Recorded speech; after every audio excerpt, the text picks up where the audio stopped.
The following program is rated TV MAL. It contains strong language and is intended only for mature audiences.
What's that?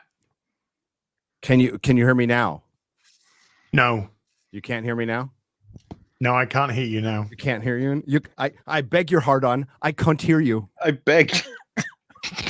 Baking powder? Excuse me? Demonetized. Excuse me, baking powder. Dropping a hard C right at the beginning of the stream. Gary's like, wait, whose channel? All right, yeah, that's It's fine. British. It's all right. There, I've done it. It's demonetized. Let's go.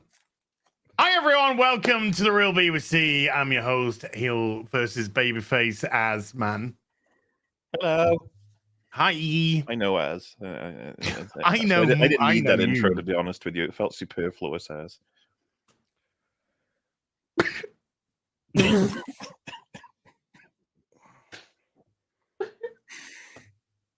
Joined as ever by two wonderful co-hosts. Gary, how you doing? I'm great. Right on time. Right, Perfect. absolutely on time for the show. I'm back home You from didn't Wisconsin. arrive during the credits at all. I did not arrive during the credits because you know what? This beard doesn't comb itself, bruh. Okay. Well, this beard got shaved off yesterday. Yeah, I saw it. Did. Back from Wisconsin, the meetup was awesome with the fellowship there. So hail to you guys. It was and then we drove out in snow for 10 hours, and that was just super fun.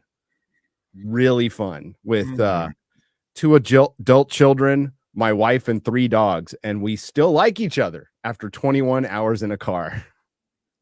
Family. It's about family.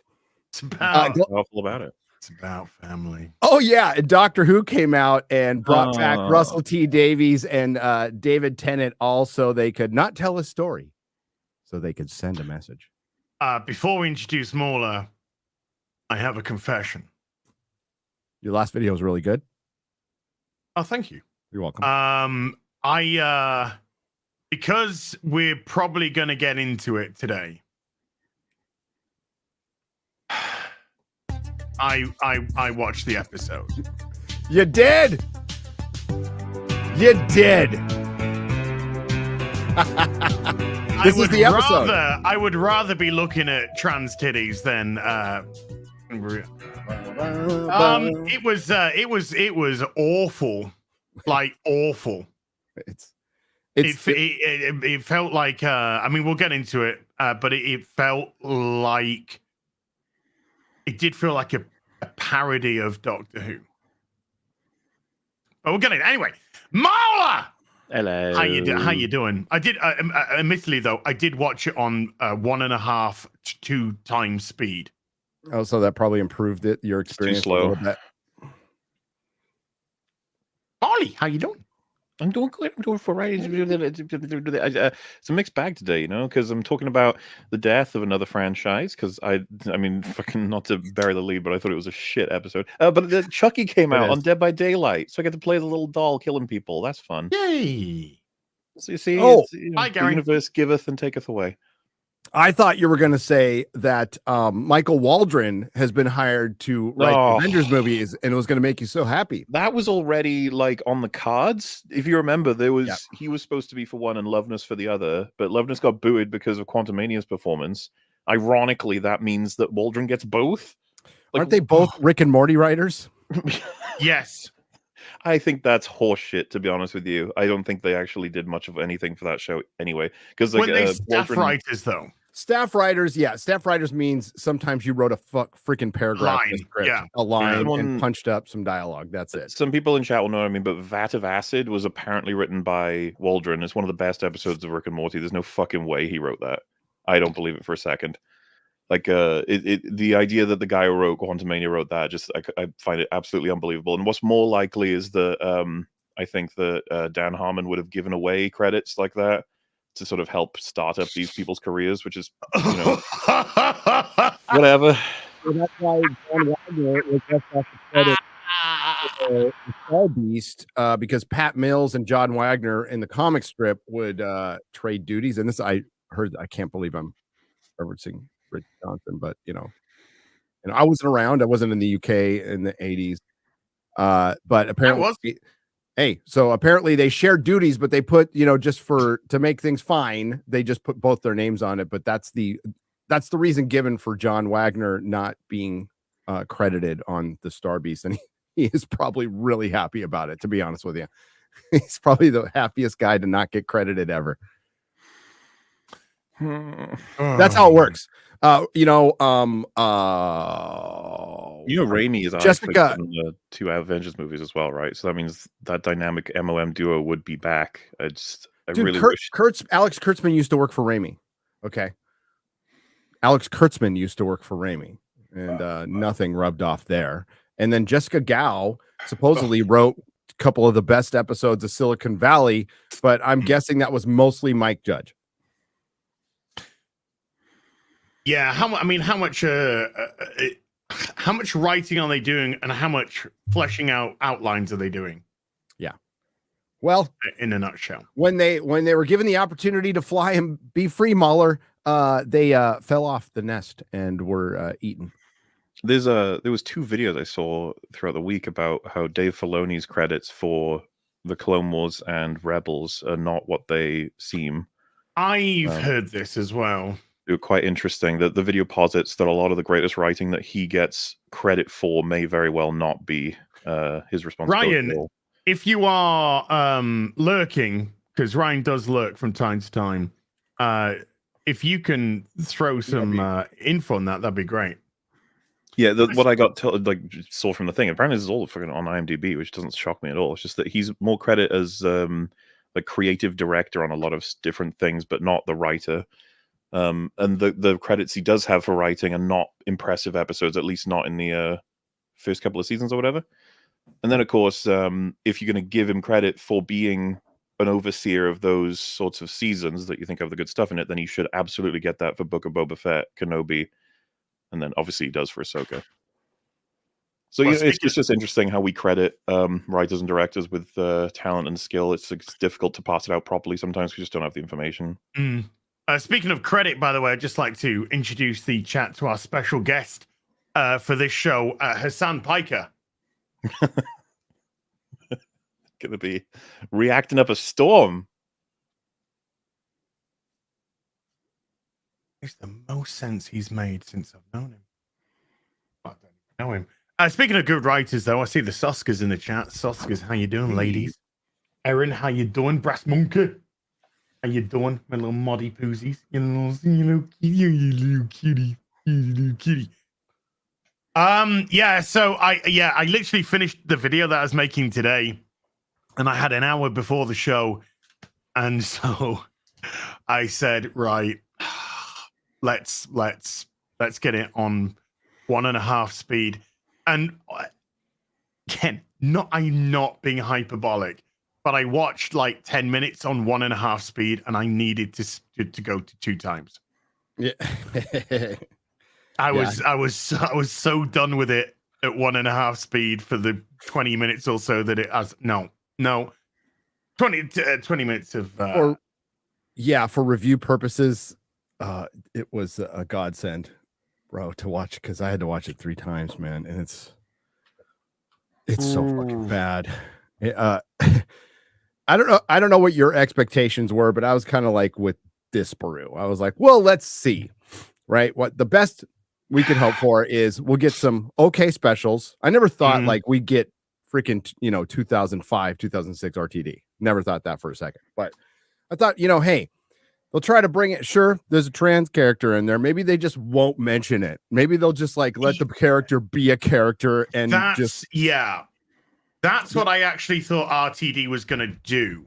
Yeah. There'd been a little bit of obviously news about the casting of it, but I actually thought casting of it being the person. Well, we are wasn't meant as the prone anyway. We are summer children because but I never thought that was going to be such a huge thing, which just kept I felt even at 2 times speed, 1.5 times speed, I felt like it's constantly being smacked over the back of the head with a fucking transition hammer. Yeah. Every other scene there had to be some reference to it. And then I saw RTD's interview about when the kids are calling that person Jason. Was it Jason? Jason. And he was talking about the oh my god, we deal with dead naming, and I'm just there going, I don't fucking care. I don't care. I really don't. This is such a nothing issue to have. And I was just saying to Morley before we start the show, there was just a couple of moments that was just like, oh, no, we're back to being current day again. Yeah, it's like the thing I told my son who's on the spectrum. Right? We sat down, had a little conversation. He's completely aware of it, and I just said, don't expect the world to bend to you. That's not how it works. You need to be part of the world, and most people will be really cool. Some might not, but do not expect the world. The world doesn't bend to me. I'm a recovering alcoholic. Oh my God, close every bar I walk into. Everybody extinguish your 420 when you're around me. I'm not fucking like that. The world doesn't bend to me. And that's what people need to understand. And what this largely is, especially with the transmission, the people we see on Twitter, the people demanding compelled speech, is you ain't right with you. And it's not our problem. You need to get right with you. You need to be okay with whatever it is in the mirror. And once you're okay with it, you're going to find you don't give a fuck what other people think. No. This is the one of the biggest ironies of all is the people who are jumping up and down. Because, by the way, I have seen no conversation online about the quality of the episode. The only conversation I have seen online about this episode is the ideologues are screaming from the rooftops because ideology everywhere, and the people who are just like, fuck me, ideology everywhere, and it's just another battleground. It's just another cultural battleground. But the people who are there cheering, yay, ideology everywhere, they're the fucking idiots, because they don't understand where this is leading, and this is leading to compelled speech. It is. And if the Labour government get in power in the UK, we can be imprisoned for 2 years for misgendering, i.e. not playing somebody's stupid fucking game. You play your game. I'm not trying to stop you. I don't give a fuck. You can call yourself Meep or the king of fucking Meatwand or whatever you want to do, but I don't have to play your game. But these people are championing it. They're going to put into law that we have to play your fucking game. Did you hear what Az said there? And it's really important. What Az said is, he said he's not going to play your game, but go ahead and play your fucking game. Yeah. I don't give a shit. We don't care. I could care less. Just don't tell me. Don't piss on me and tell me it's raining. And this is it's just, it's just misgendering. You just kind of correct yourself. It's just compelled speech. Oh, it's just prisoning our political enemies. It's just concentration camps. It's just a dictator. It's just everybody wearing gray suits sitting in a gray house you don't own, eating bugs. It's just that. It's just the loss of total free will and freedom. It's just a sci-fi show, guys. It's just this. It's just that, Gary. Do you know what I was dealing with yesterday? Because I was on a Mojo top 10 list of influencer meltdowns. Oh, whoa. No shit. We got to see this. Who is it? Watch Mojo or Mojo Jojo? I don't know. I don't watch. I don't watch Mojo. But and so yesterday I had a couple of people up in my social medias telling me how much the little thing which doesn't matter. Oh, I know. We're back to that, right? 2 months later or whatever it is. Still, it matters so little. 2 months later, you still doesn't matter. Doesn't matter. Just say what we want. It doesn't matter. Just say what we fucking want, because it doesn't matter. But if it doesn't matter, then you won't be. It doesn't matter as long as you completely agree with us. As long as you comply, it doesn't matter. As long as you bend the knee and then continue and then stay on that knee. Yeah. And lick the boot on the other knee and lick the fucking boot. Yeah.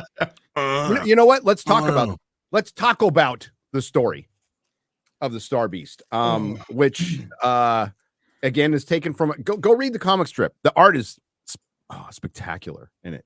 It's absolutely spectacular. Dave Gibbons' art for Doctor Who is it's better than his Watchmen art. Okay, it just is. It's fantastic.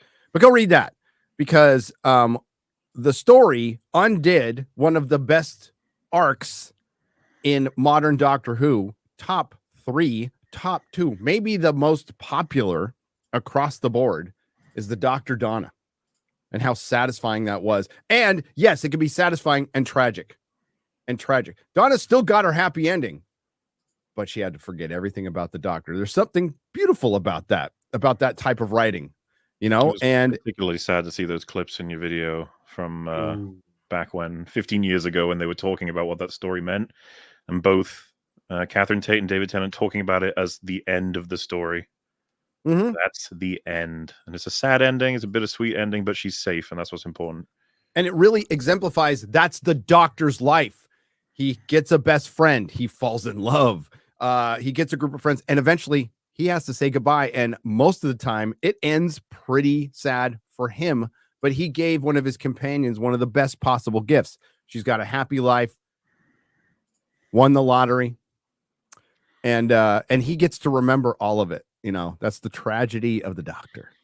Now the tragedy of the Doctor is they undid one of their best storylines. The original creator came back and did the Ridley Scott, but worse, and undid it for a stupid trend. For a fucking trend. That's what it is, guys and gals. Yeah. Talk to me in 10 years. If anybody's going to be talking about this, talk to me in 5 years. If anybody's big, what a great world we live in. How great is capitalism, guys, that we can sit around, talk about Doctor Who, and question our own gender for days on end. Imagine, like, God, 100 years ago, a lot of people were just hunting for food, digging for water, had to walk an arrow shot away to go crap in the woods because they didn't have a toilet. Now we can discuss gender is just a construct and stuff because some professor regurgitated some shit at me that I paid $100,000 for and got in debt for the rest of my life and stuff. And now I want free stuff so I can talk about stuff. Okay. This is fun. Oh, so anyway. Listen, okay, I want to go from super early to the point with the actual. I thought something was wrong with the file I had, because I hadn't seen the memes yet, but I soon did after I'd seen the episode. Everyone was making fun of the first thing you see. I don't know if you both remember, but it's like David Tennant awkwardly standing Yeah. in space. It looks like it looks like the end of their videos on the Doctor Who channel where he's about to ask us to subscribe. I said it looked like a YouTube thing. I was like, so what's happening? Yeah. What's wrong? And It looked cheap. It looked cheap. well, I was watching it with JXE, and it was mentioned that Russell T Davies said that when talking about the episode, it was very deliberate that the first thing people see is that shot of the landscape shot, the city sort of shot. That's the first thing apparently he commented on, as though there wasn't even a previously on at all. So that was added. My assumption is that the previously on was added late. That's why it's so terrible. That's why it looks like Catherine Tate is in her apartment or something, like filming it. And the reason I think that David Tennant is like he is because it's the only shot that I think they fucked up with him in terms of the editing. All of them are a shot of him, half his body up and space behind him. Kind of the thing you'd expect, basic filmmaking thing. The first one looks like your default materials, which is you took the green screen out of David, dropped him on how he was filmed, and then the space sort of graphic behind him. It's like what I put in my backgrounds and from my articles. Like, it looks like they fucked it up, and it looks so fucking terrible. I've seen people be like, "What the fuck shot is this?" It's like, yeah, nobody would approve a shot looking like that. He's just standing in space, like, hello. Oh, it's terrible. That's a good point, because there wasn't a big reveal of him when he pops out of the TARDIS. It's just here. It's not like full body walking out of the TARDIS, which it kind of should have been. Rachel Talalay, she knows how to direct. She did Tank Girl. I like Tank Girl. Oh well, so I mean, like it just seemed clunky, broken, and that someone else made that previously on, and they had them rush the dialogue to be like, "This is how it went. This is all the things that happened, and now you're caught up, so now we can do the episode." It's just like, ugh. That was awkward. Most people are able to get away with incorporating the past into their future episodes so that we can understand the context as you go along. But that was what I was looking forward to, perhaps unlike you guys, was that the dialogue was going to be good. That Russell T Davies has like a skill flaw, and the even if broad story plot elements or whatever are going to be shitty, that I could at least enjoy these characters good dialogue. Like real people. I did not get to have that. No, there's a couple for me. I won't say for you, but there was like a couple of moments where like, oh, that's the Donna. Like when Donna like wakes up. I liked. And when she wakes up and realizes she spent all her money, that was I got it. I'm like, that's Donna. That is absolutely Donna. She's fucking pissed because she spent all her money. That's about it though. That's probably the only bit of the episode that I liked. That was one of the moments I was just like, oh, this sort of sounds like, and then because we had to have binary, non-binary. Oh, just fuck off. Rose is the most worst character I've fucking seen in the show ever, and more importantly, no need for them to be in the episode. It just took away. Like you could have right. Let's say you bring Donna back. You could have actually brought back. You could have made a really sad story of this reconnection, and the only way to save London, which by the way is already a conquered city, but we in the UK know that. So that's what I say. Like we don't give other episodes. If London burn, you can fucking burn London to losing the ground. 5 blocks of London. Where's the downside? Yeah, I see this as an absolute win. But you could have had that Donna had to remember to and then she dies. And then she dies. You could definitely write it that way. Yeah. And then he's like, I've had this face come back. Why? I've been pushed together with Donna. Donna's been killed. They've got to be connected. What's going on? And that could be setting up for the next 2 specials. But no, Rose is a pathetic character. It's another one of these tell don't show characters, which are absolutely rampant, dude. In very definition. The very definition of tell don't show. Yeah, I mean, I think everyone noticed they called her beautiful like 7,000 times. 1,000,000 times. And at the end when they're going, oh, well, you see, Rose could do it because Rose is non-binary. That's not how it fucking works. Because that isn't a fucking that's an actual thing. Construct. That's an actual construct. It's something that's made up. Okay, it is not nature. All right. God. For fuck's sake. A translord. That's the most powerful thing.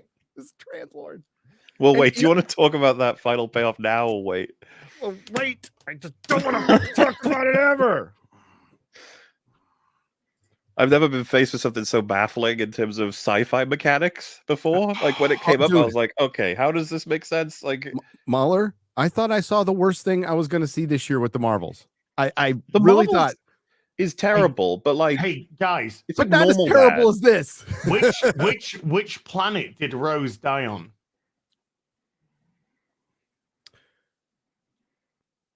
Rose. Earth?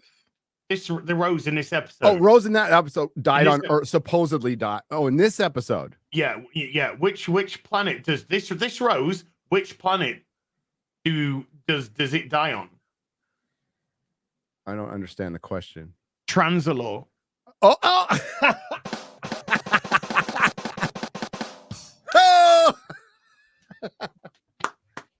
That Get joke some needed a applause better for that one. setup, but I'll give you 5 points. The setup kind of sucked, but the Both me and Gary had no fucking clue. what you were punchline talking brought it home, baby. Punchline brought saved by the punchline. As I think if you figure out a different way if you transition the joke a little bit to word it differently, possibly. I don't know. All right, we going chronological, or are we jumping around? Let's try and stay as chronological as we can. Mahler, keep us chronological, okay? Yeah. Why do I always have to do it? Because I know you can walk through dimensions. because Fine. you are really good at hurting cats with ADHD. So, watching David Tennant exit the TARDIS and sort of look around in wonder, I was like, okay, all right, Yeah. here we go. Let's do it. Let's get him appreciating the fact that he's back and he's happy, but he's also, I want to see him being like, a little bit scared. Like, what the fuck has happened? Why? Maybe not scared, but confused. You know what I mean? Yeah, confused. Just, Like we just returned to a face, which the male doctor established with the curator, right? So and with Capaldi, so it should be a concern and a surprise, but not like Yeah, total and then panic. Just you like wouldn't mind. yeah. Maybe he sees something that isn't a thing, but reminds him of some of the things in his past. Just like symbols or shapes. Just some of the things, just be like, oh fuck, what is it? But no, he bumps immediately into Donna, which I was like, what? And it's not like the episode wants to tell you, we'll get ahead of this, that mechanically she is drawing significant like events into her, which I think is a lame as fuck writer's excuse to get all of the coincidences in this episode happening. But it doesn't account for them anyway, because the doctor sees her carrying boxes and goes, oh, I'm going to help this random woman. So it's like, oh, so he could have picked anybody who's doing anything, and it happened to be Donna. I guess he's drawn into her mechanically. I did like that when he took the parcel away. Sorry, he immediately back placed on. the parcel yes, back. put the Yeah, back that's fun. box it. That was funny. I laughed at that. I did I chuckle was at that. That was one of those moments of just like, and then But, like, that's everything within got- like 20 seconds. It's like, Jesus Christ, slow down. Like, what can I have 5 seconds with the doctor alone? Just coming to terms with everything? no. And of course, I didn't watch the Children in Need special, but I assume that doesn't. Oh, it's terrible. All right, okay. There you go. I didn't see either. But then I kind of realized that as time was going on, I was like, oh, they've got so much shit to stuff into this episode that they've just got no time to explore the Doctor stuff. But to jump a little bit around, it really annoyed me. They have 3 episodes. They Yeah. had time. Sorry, go on. Well, so that's kind of where I was going with that. Is like he has a scene where he starts to contemplate being an old face, contemplate what it means to get back into Donna's life. He's having all this conversation with lady from what's the organization called? Remind me. Unit. Unit. Yeah. Every guy And has one. So I was watching it and I was like, oh, Including Rose. I was like, Set you so right who up for is that. who is this lady? Like what's the history there? And obviously Jay was like, what do you mean? And I was like, like what's her history with the Doctor? I assume. And he was just like, no, she's new. This is a brand new And I was like, character. why are we doing this emotionally heavy moment of discussing the future of Donna, the nature of his face, to come back with some random new person from Unit that I don't even like? What I would prefer he be alone contemplating this than with whoever the fuck this is. And it's like, why does she trust him? And it's like, oh, well, I guess because he had the magic card thing. She read the file. She recognized the face. And what I was thoroughly confused about is how she crossed her legs. Like, I even like on my watch party, I'm like, wait a minute, did she just cross her legs? Like not with the help of her arms, because I'm all, I know 2 people in a wheelchair. Okay. So, and neither of them can do that. Well, what was but I'm like, maybe it's a thing. I don't know. Wouldn't it made more sense to be Kate Stewart? Well, yes, it would have. Yes, it would have. That's why I thought that's why the scene is portrayed, is that these 2 are friends and that he's going over some. But I was like, no, she's just random. And of course, I was like, oh well, there'd be nothing to worry about in terms of her allegiance. And I was like, what do you mean? Like, well, she's in a wheelchair, so she's a good person. That's what we know now from meta, is that you can't portray wheelchair-bound people as evil. Now that you bring up that logic that we are not going to portray evil people in wheelchairs because it will, as Drinker put it, I'm going to think Derek down the street is going to genetically alter our race into space Nazis. So stupid. Using that logic, what about the trans villain that's coming in season 15? Jinx Monsoon, who is a drag queen. And they were very good on RuPaul's Drag Race. I watched that series. But well, it doesn't matter when you push the agenda in, and we don't know. I'm just saying we don't know in what capacity they're going to operate. It's a bit of an it could be misunderstood. More like getting echo through you. Why? It's not me. No. Is it still there? Yes. I haven't done anything. I don't know what to do. I guess I could just mute. No, it's check 1 2. Yeah, it's smaller. I hate StreamYards. We're moving away from it sooner than later. It's good. Sounds fine now. So, because he muted. Shit, I don't want you to mute all the time, Mahler. Mahler, please continue. I interrupted you. Oh, just that I want what I'm here for, which is important writing about David Tennant's 14th Doctor moving on from the 10th, how he feels about his exit. Sorry, how he feels about the exit, how he feels about the coming back. Obviously, what does it mean to him? It's just like we don't get that in this episode. We're not allowed. It just feels unfair to me that we get like so little, and then there's these random snippets with people that I've never met before and don't care about. It was kind of annoying. God, I actually genuinely hate to go here, but it's 2023 and I'm fucking sick of it. That character was complete and utterly, I don't even know what her fucking name was. Complete and utterly superfluous to anything. Rose, the same. You remove those 2 characters out of the show and allow David Tennant more characterization as to why he's 14.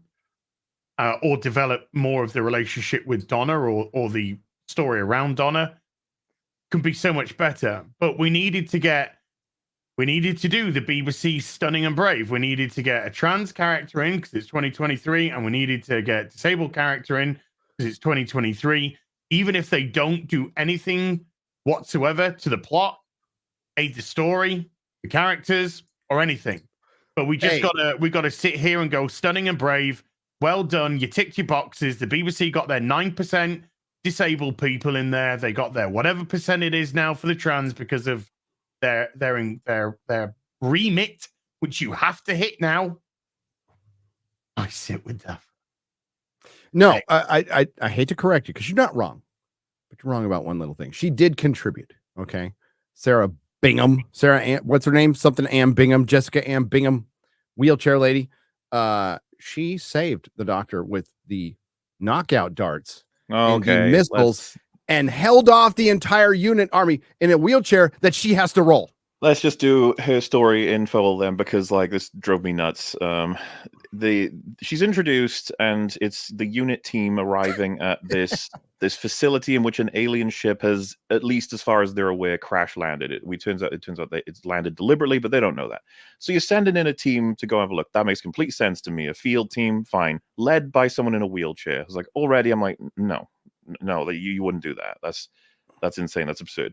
And of course, I've heard the way they apologized to her, by the way, when when they made the staircase to lead to the ship, and then I'll went, get "Oh, to that. sorry." I'm gonna get Okay. So we, already I'm I'll be on the floor. That's an annoyance to me because it's just like it's not safe for her, especially in this fucking industrial environment with all kinds of shit going on. It's like, why would you put her there? She'd be in the van. Well, I She'd be could in buy the that she van. would be outside in operations. Yeah. She would be giving commands. That's totally fine She with me. would But she not wouldn't be in the on field. site. No, Yes. exactly. Would not so, be on site. And then I was told, like, well, she's a science agent. That's why she's there. And I was like, you wouldn't send the fucking science team in first. You send the field agents with the rifles and the armor because you have no idea what's happening. That's how that works. That's fine with me. And then, of course, it's almost like it's being addressed when you see a big staircase that gets you to the door of the ship, and they're like, "We're going to go up. Sorry, you can't." And she's like, "That's okay. I wouldn't want to be a burden." I was like, okay, I guess they've addressed how it's dumb that she's here because, like, she can own. There's just realities of the situation of field people. Like, But do you remember Mauler, hold on. The show literally told on themselves It did. that it was stupid to have her in the field. So why wasn't Kate I'm gonna Stewart get there, okay? Okay. This I don't want to talk for like 10 minutes, but I'm setting all these things in place. It's like one of my videos. I'm putting all these pieces of information down. You are the founder of the long. You talk I'm as on the long as you floor. like. I was about to say, do you remember? I think it was X-Men 2, where Professor X, to get him out of the place fast, they pick him up and carry him. Yes. It's like I don't think anybody was just like, well, that's disrespectful. Let him do it himself or some shit like that. It's just like, no, there's just realities we have to deal with, and if you're in a wheelchair, that means you can't move as fast or as efficiently as someone with two working legs. There's nothing. It doesn't make you any less of a person. It's just a reality. Yeah. And so she doing that, I was kind of like, that's strange if that's only there to acknowledge the fact that she shouldn't be here. But then I realized very quickly why it was actually there. It's not there for that at all. It's to justify why she is the only agent that's left that isn't brainwashed. Correct. Which is embarrassing. Yes. All of the field agents go up to the door opens, and they get brainwashed into being bad guys. She doesn't, because she couldn't go up the stairs. She couldn't go up the stairs, and due to Russell T. Davis's own admission, couldn't make a disabled person evil or bad. And then she backs off. We don't see her for a long time until the Doctor and several heroes are being moved through. The hero team is in trouble. We're gonna, oh no, the villain's gonna get them. And then she is there at the exit of a elevator, and she fires darts from her wheelchair into the necks of the brainwashed soldiers, which is embarrassing. You want to make your wheelchair-bound characters not only like impossible to be evil, but also like more handy capable than like one would expect. Nobody expects a wheelchair to have attachments of, let alone fucking poison darts or sleep darts, whatever. The nature of like firing those accurately, you should be like, I actually said when watched it, why did you just give her a fucking gun? She doesn't need to have a wheelchair that opens up darts that fire people. Just have a gun. Dude. Right, but when you're firing something like a rocket is an object which is propelled. So when something is propelled, something has to repel. As in the fucking wheelchair. So she should have been blasted fucking no, it had brakes. back. It had brakes. Yeah, but then she would have fucking spun. She would have tilted over.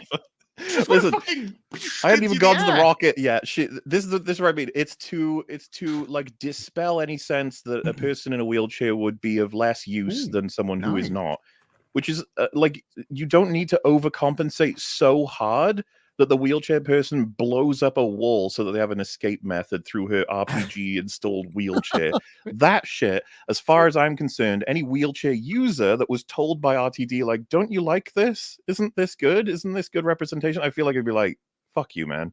Yeah, people are going to walk down the street and be like, oh, fuck, there's a guy in a wheelchair. He might fucking fire a missile at me. I can't wait to get my Bingham action figure with missile launch in a rolling wheelchair that she has to fucking roll herself. Yeah, well, as you pointed out in your videos, like, why is it that she has darts and RPG installments, but she doesn't have like a hover chair or, exoskeleton? This is fucking unit. Okay, they have access to. They can teleport people. They can send people across interstellar space. You can put a motor in a wheelchair. They had the Austin Hagen key, for fuck's sake. Yes. And then the thing that kills it all for me, especially, is how serious this situation is. Like, London's about to be destroyed. The doctor and all those people could be killed in an instant. And it's all like, look at my little rocket. Boom. Hey, isn't that neat? Oh, look, I have my little dots. Oh, look at this. I found it patronizing. I found it very, very patronizing. Yeah. Yeah, a little bit. And embarrassing. And insecure is how I would describe the writing in this. Yes. Compensating, for sure. Compensating. Overcompensating. Overcompensating. Russell's forgotten that the way to sort of properly do representation, as they call it, is to bring these different elements in, but actually have them be completely normal. Don't address them, don't spotlight them, don't make them gods. Just make them normal people. Don't keep telling the disabled person she's beautiful every 5 minutes. Don't keep bringing up that they're different every 5 minutes. Don't have a line every 5 fucking minutes. Oh, sorry. Like I said, I thought it was dumb enough that she was in the scenario. I thought it was unsafe and ridiculous. And then the fact that she did the things with the wheelchair, I was just like, good God, Russell. Like, I get it. I could see 15 years ago, I could see the unit troops being mind controlled, and then I could see them killing the person in the wheelchair 10 years ago. Yes. Yes. The concept that they took from the Star Beast is fine. It's a very Doctor Who concept. Take the little cute thing, make them evil, make the things that look evil good. You know, you could have ran with that. That could have been your allegory all day long. And you probably could have had a good one, and RTD might have done it. You know, but this is RTD without Stephen Moffat, by the way. Stephen Moffat was with him the whole way through the first 4 years and stuff. But and apparently he's writing an episode for Series 15. We'll see. But I don't think I even care after. Didn't he write Sherlock? When I was doing his run. Yes, he was also doing that. But these are concepts that could have worked that didn't, because they prioritize the message over story. We talked about this Mahler in our DMs with Captain Jack. It's like Captain Jack worked because we got to know Captain Jack. We got to like Captain Jack, and Captain Jack was a complex character with a lot going on. And we weren't going to focus on, okay, you're when you identify as one thing and you think that's your whole being, that's an aspect of your being. I'm sorry. I don't mean to sound patronizing to the chat. I'm just trying to tell the people in Hollywood, you guys know this already in the chat, so please forgive me, because I'm not trying to sound like that. But you know what? Somebody could be trans. You could also be a really good. You make the best spaghetti in the world. You're also a shitty driver. I mean, these are aspects of your personality. They are not your entire fucking identity. Alice in Borderland. Alice in Borderland has a trans character. They are clearly trans, in as much as they are very ambiguous with their gender. It is probably the best character in the show because they are just allowed to exist as you see them. And as all good writing does, you make your own determination of what's going on. And they are just allowed to be a character. That's all they exist to be, a character. None of that is brought up, mentioned by them, by anyone. It's just, these are our characters. This is what this one looks like. Make your determination about them as you will, but we're just writing them now as a character. They are the best character in the fucking show. Because it doesn't matter when you have a superficial trait, be you fucking black, brown, Muslim, fucking Christian, something that's like that. It doesn't matter. It is the fucking character that matters. And we just got superficiality, tell, don't show. And it is just so tiresome and boring And like you said, it's just it overcompensates, and it comes across as so insecure that you can't just allow characters to exist and then write them. And Russell T Davies used to be very good at that. Yeah. He's responsible for like my favorite episodes. He wrote them. Like, yes, because Captain Jack was his own character. He wasn't defined by his pansexuality. That was just something he did because he's a slut. It was a massive. He was defined by his humility and humanity. Well, but he had to grow that. He had to develop those. Yeah. He was a vagabond, a rogue when we first meet him. He was self-centered, self-serving, very charismatic, but it was all about him. He had to travel with the Doctor to start to understand something more than himself. When we first meet him, he fucked up and almost got a lot of people killed. Yep, he did. And he was complexity. It's a very simple thing to do, but now you can't, thanks to identity politics. Again, great video and we talked about intersectionality, which is a made-up term, absolutely made up in recent times by academia to fit into CRT, which is identity politics, which is all Marxist based. I loved how you read the definition. It's the interconnectivity of the people we divided. Yes. What the fuck? Okay, so it makes no sense. But what that does is it separates us as humans, and it starts protecting certain people, but not everybody. You basically fight discrimination with discrimination. Inclusion means less white. Diversity means less white. That's not diversity. That's not inclusion. Okay. So they can say things, but follow their actions. And now that you've separated you have all these protective, what's it called? The progressive stack. I think that's what it's called. But you separated all these people into these little protected groups. Now you can't fucking write anymore. Now you can't criticize. Now you can't have anybody with complexity. You can't have somebody who's in a wheelchair who's evil. You can't have a black man who's evil. You can't have a black man, for Christ's sake. Hollywood's scared to death of them. That's why they make so many of them gay. You think that's an accident? No, this is all engineered because for one, these are the worst people in the world who should be telling us how to live. These are the last people on fucking planet Earth I would listen to tell me how to live. Artists. I appreciate their art. I appreciate their interpretation of life. But when it comes to practical use, they would be the last fucking people on Earth I would listen to on anything. Here we go. Yes. Make it make sense, chat. The bubbles of division. The whole point is not to make sense. That's the whole thing. Because if I go and I argue against personality, for instance, being in sectionality, it doesn't matter because we got all the other bubbles to fall back on. And then if you do another one, no, you see the knock-on effect to gender identity, knock-on.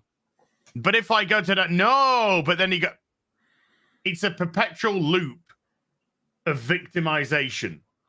That is intersectionality's true meaning. Victimization. Victimhood, victimization, but from a position of power. So you bring in gaslighting because a logical, normal person says, wait a minute, how can you be at a disadvantage when you have all the power? Because you're telling us you have no power. That's why you're at the disadvantage. And gaslighting. And then when you don't adhere to the gaslighting, then you're shamed. You have the mainstream media. You have the articles. Boom. It's one after the other. It's there to drive you away from logical thought. It's a way to try and shame you off thinking logically. Absolutely watch Az's video if you have not. It's really fucking good. Some of your best work.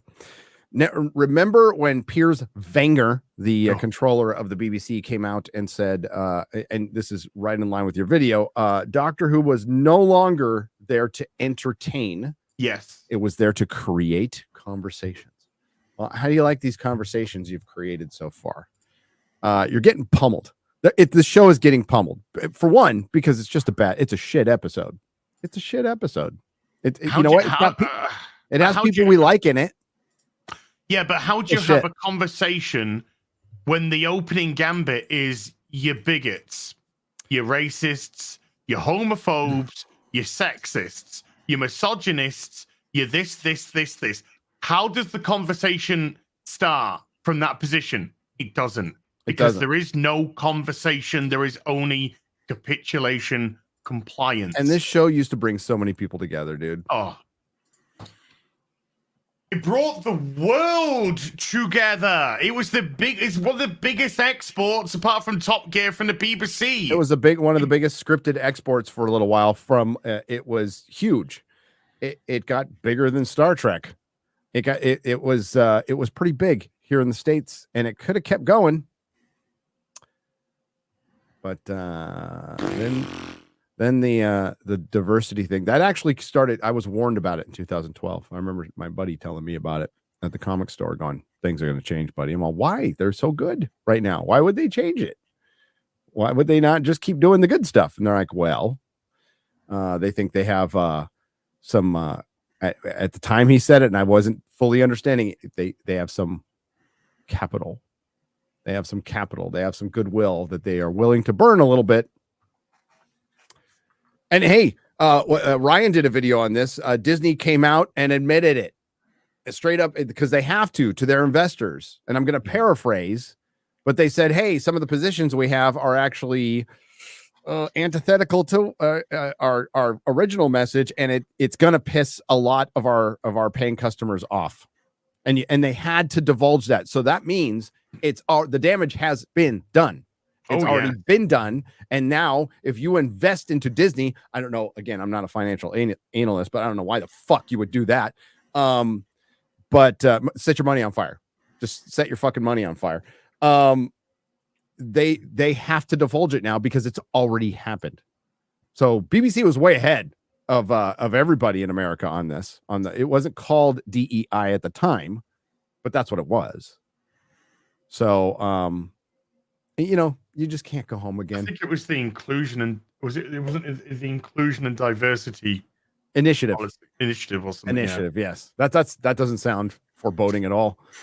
No, when you create an initiative that literally lays out a percentage of what needs to be in your programming, and I'm not even kidding, folks.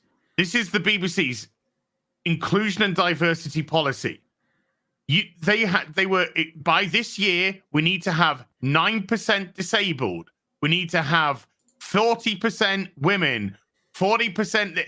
It's like reading a manifesto from a crazy fucking megalomaniac or something along those lines. It's insanity, absolute insanity. Now, are the percentages that they're giving for the BBC, are they in line for the representation of that within the UK? No, not even close. So it's not like you're saying, well, actually, the UK is made up of 85% white people, 5% black people, like that. It doesn't. No. It's over in that direction. Yep. We have a game here in the UK. It's find the white person, the white male, the straight white male in an advert. Because they don't exist anymore. Because all masculinity is toxic masculinity. And the problem is these were boy brands.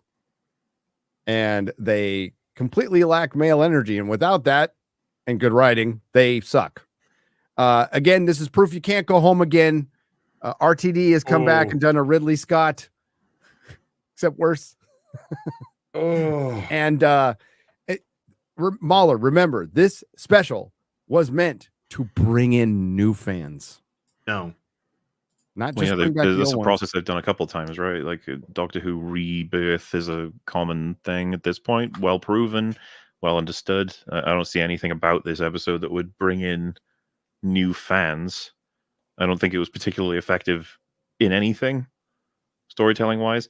There's this big gap now between the last time we saw these characters and here, and you have David Tennant just steps into a taxi that happens to be the dad of the family, who happens to be looking is there. I guess he's drawn in mechanically by all this stupid shit. Like I said, it's just non-stop coincidences, and I feel like that they knew that going in. They were like, let's just say at one point that this episode has coincidences because Dawn has drawn the whole universe to her or some shit because she's special, blah blah blah, whatever. And the way that how clunky it is, I don't know if you guys remember in the taxi, the back and forth, the dialogue, I was already like, oh god, it's so blatant. And that dad character, what a shame. He didn't even get to be a person. He was just like a no. He's a good actor. Was like, he's a good actor that was wasted. Yeah, Sean. Yeah. Sean Temple. Look, when you've got who, by the way, his child did not get his last name. No, well, that's just it. That's what I was just about to say. That conversation was just about how he's a fucking cuck. Yeah. That was the conversation. The conversation was Donna didn't take my last name, and she didn't want to double barrel the name because she thought Noble Temple sounded like a fucking popgram, whatever. Or Temple but then, Noble. Temple Noble, whatever. But then when they had Jason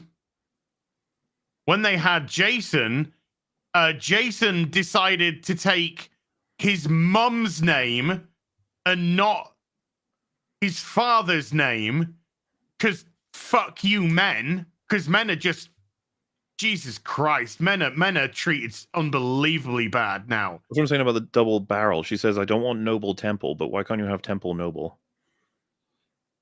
That doesn't sound bad. Sounds fine. But, that one followed through on the joke, and I was like, whatever. But once he said that the child didn't take his, I'm like, God dang. And this is all, Mahler, we're still in the first 5 minutes of this episode. First 5 or 6 minutes, right? So by the time he's in the cab, it's like 5 or 6 minutes. And it's and then when it's not agenda based, it's just exposition. So you didn't need that little preview in the beginning because they explain to you very slowly and often throughout this episode the Dr. Donna. Like, you're not confused about it at all. There's a lot of exposition in this. See the fucking BBC reporter who was going over the crash ship, and they just fucking black bag him live on TV. Like, that was so funny to me. I was like, what do you think the public are going to think about this? Like, a reporter being like, something's happening. Oh, God, I'm taking a while. Yeah, that's real subtle. I mean, I feel like all of us would be like, what the fuck happened there? Like, no, what you would, like, if they had any competence unit, they'd be like, shut down the cameras first, obviously. Make it a glitch, whatever, pull wires, doesn't matter. You don't fucking shove him into the back of a van. It hasn't been the same since the Brigadier. All right. No.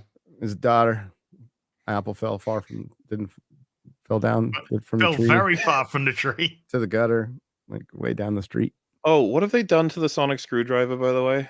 Oh, it's a magic wand now. Oh my God, what the hell? It can make force fields and give you graphics. It's like a computer now. And you know what? They really pushed the limits. For one, it's supposed to just open fucking doors. And like resonating to dissolve mortar that's fine. That's fine. That's good. It's this sonic. Is what it was to me. It was just a Swiss Army knife. That's all. Yeah, that's all it's supposed to be, right? You know what? If they use it as a sensor a little bit, I was like willing to forgive that. He put his little ear to it, whatever. Well, they fucking dropped the ball when they made it an Iron Man like digital screen. What the fuck was that? Yeah, what the hell was that? And then like spawning shields with it, and I was like, why wouldn't he have done this in all of his? I didn't have time to get into this, dude. I could have talked about this for 30 minutes of my video. They were spawning shields in a house made of drywall. They could have just shot through and walked around. The fuckers can fly. The stupid like people can fly. They can fly over the stupid little shields. They were very accommodating not to move. They're very respectful. You also fascinated by the fact that they blew up 2 walls when they are aligned with the meep. Could have just blown up the meep by accident there. It's a great team you got. Could have just decided we're not doing much, just shooting through the front door. Let's go through that window right next to us. Oh my god. And they won't kiss. They won't figure it out. Which is probably even better because that's the room that they're in. And they get away in some little tiny Euro sedan. Oh, dude, when I did a gay ass watch party for the members. I'm surprised they stayed members. Thank you. I was dumbfounded the whole time I'm watching it. I'm like, holy shit. I'm an idiot to think that they were going to try on this one. I blame myself. I feel like the next one will be slightly better if it's just him and Tate, and that's it. Maybe. Does anybody care at this point? Does anybody? If it's this bad now, guys, and listen, RTD's lorded over some stinkers. Fear Her. But like nothing like this. So if it's this bad with Rush Hour, I like there's there's things I can take out of Rush Hour that I like. Rush Hour Fear Her is utterly terrible. At the end is fine, and the bit with Martha at the end is fine. Yes, but everything else is awful in Rush Hour. Did he write Love and Monsters as well? Love and Monsters was I think it was from a contest, like a kid made up the monster. Yes, like that's that. why the monster looks like it does, but that doesn't explain the writing. No, Love and Monsters is terrible. It's terrible. Love and Monsters and Fear Her are fucking terrible. I'll take Rush Hour over both of them, to be honest with you. But okay, let's be real. Love and Monsters was my number one Doctor Who episode. I'm gonna say it right now. I'm just kidding. If it's this bad with David Tennant and Catherine Tate, imagine how bad it's gonna be with old Shudigawa. Well, that's easy, Gary. Because now we won't have to be lectured about trans allegories. Now we can just be told how horrible white people are. Well, how horrible the vast majority of the former audience of Doctor Who was. There's so much that pissed me off. Do you remember when he's knocking on the door and he's like, "Let me in," and they're like really far away? First thought you have is, Doctor, sonic screwdriver. You can get through that door. Yeah. And then you're like, okay, maybe he can't, I guess, for some reason. Or maybe and then he's being respectful, and then he does it. Yes. Respectful? He just arrived with a fucking team of soldiers. I think he needs to speed this up, Gary. I'm not saying anything makes sense. I was just trying to play a little devil's advocate there. Okay. Maybe he was being respectful. He's like, let me in. And it's just like, you can get in. And then he does. I was like, what the doesn't work on wood, but it does work. but it does work. But it does, yeah. Well, it's the lock mechanism is the lock is metal, yeah. So it should work on that. And then the whole like she cannot remember me or she'll die. Oh, maybe not so much. Yeah, maybe I can hang out with her for half an episode. He doesn't behave that way in the whole episode. This is part of my problem with his characterization, among many other things. But we can argue there may be differences, and I'm fine with that compared to his prior incarnation. And in fact, that's a cool thing. You can play with that. But one of the things you can't get out of is how much he cares about Donna. It's like, we're going to keep that as a core element. Cool. It's fine with me. I feel like that's appropriate. So why is it that when like they're casually having discussions, he just relinquishes the information? I have two hearts right in front of her. It's like, why would you do that? Right. Okay. Hold on a second. I think we need to just back up a little bit. Dude. This is the 14th Doctor. Uh-huh. This isn't number 10. I just went through all of that. So you didn't hear anything I just said. I'm sorry, what? Sorry, we were talking Doctor Who, so I just totally zoned out. I went through all of the nature of the difference between these two beings, but the one characteristic we can all agree he would have is how much he cares about Donna. Yep. He still has that. Right. Okay. And he can express it more, as you know. But he behaves exactly like 10. But he does. Everything. Mannerisms, outfit, everything, speech is exactly like 10. I don't know. I feel like he's a little bit more spineless than 10. Well, I mean, I think that's just. The thing is, I'm going to say I would be willing. I think that's just David Tennant in 2023. I would be willing to accept that this Doctor is going to be slightly different. That's fine with me. But like I said, I'm still searching for the character. I don't know if we're going to be getting a complete like idea of this Doctor after the 3 specials or not. Probably not. I think this is going to be a confusing mess. Yeah. But, so wouldn't it have been really interesting to see the face of Tennant and have a completely different personality, different accent? there are a lot of different ways you could take it. I'm fine with slight changes, complete changes, or he could have inverse. He could have spoke Welshman. He could have. Or he could have just had his actual Scottish accent. It all depends on exactly what kind of story you want to tell. But what they seem to be going with is, yeah, it's pretty much just the one you remember, but that's the. And like I said, he spends the whole episode letting slip all these facts about him not being human right in front of Donna. It was bothering the hell out of me when he's supposed to be taking full care of her brain, but he doesn't seem to care. There is a bit in this scene that I really liked.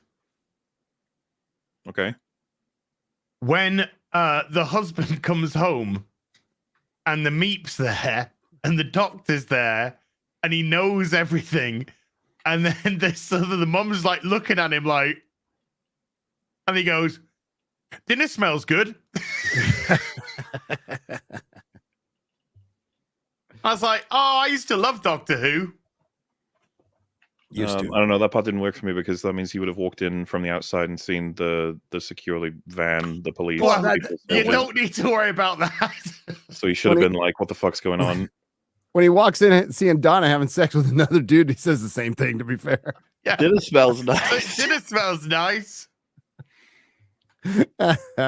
Oh, which by the way, they do cuck the Doctor at the end of the episode with that as well. You're not worried about me being in a box with a strange man? Him? No. He's completely non-threatening. I could put you on his penis for safekeeping and I wouldn't be worried. The whole rest of the episode is we jump into the court scene, right? I don't want to get too far ahead of you. Is there still stuff you wanted to address with the shootout in the fucking house? And then this is, on that note, the whole hearts thing, it's like they doubled down on it being stupid because the Meep says it breaks both my hearts. Then he says, "Oh, you've got 2 hearts, just like me." And then Donna's like, "You got 2 hearts," and then the mum is like, "No. He means metaphorically." And then it Like cuts 2 back to the minds. Doctor, who's like, "Huh?" Like that's the joke. Like, no, he actually. But it's like, why is he stupid? Why is he not concerned about her mind? Why does he not understand what the or at least catch on what Sylvia said? Yeah, just go. Yeah. That was metaphorical. You know, that probably would have fixed that. Okay, so I'm gonna really go back for a second now, since we're talking about Sylvia. What did you make of the misgendering? Which isn't a misgendering, but is a misgendering.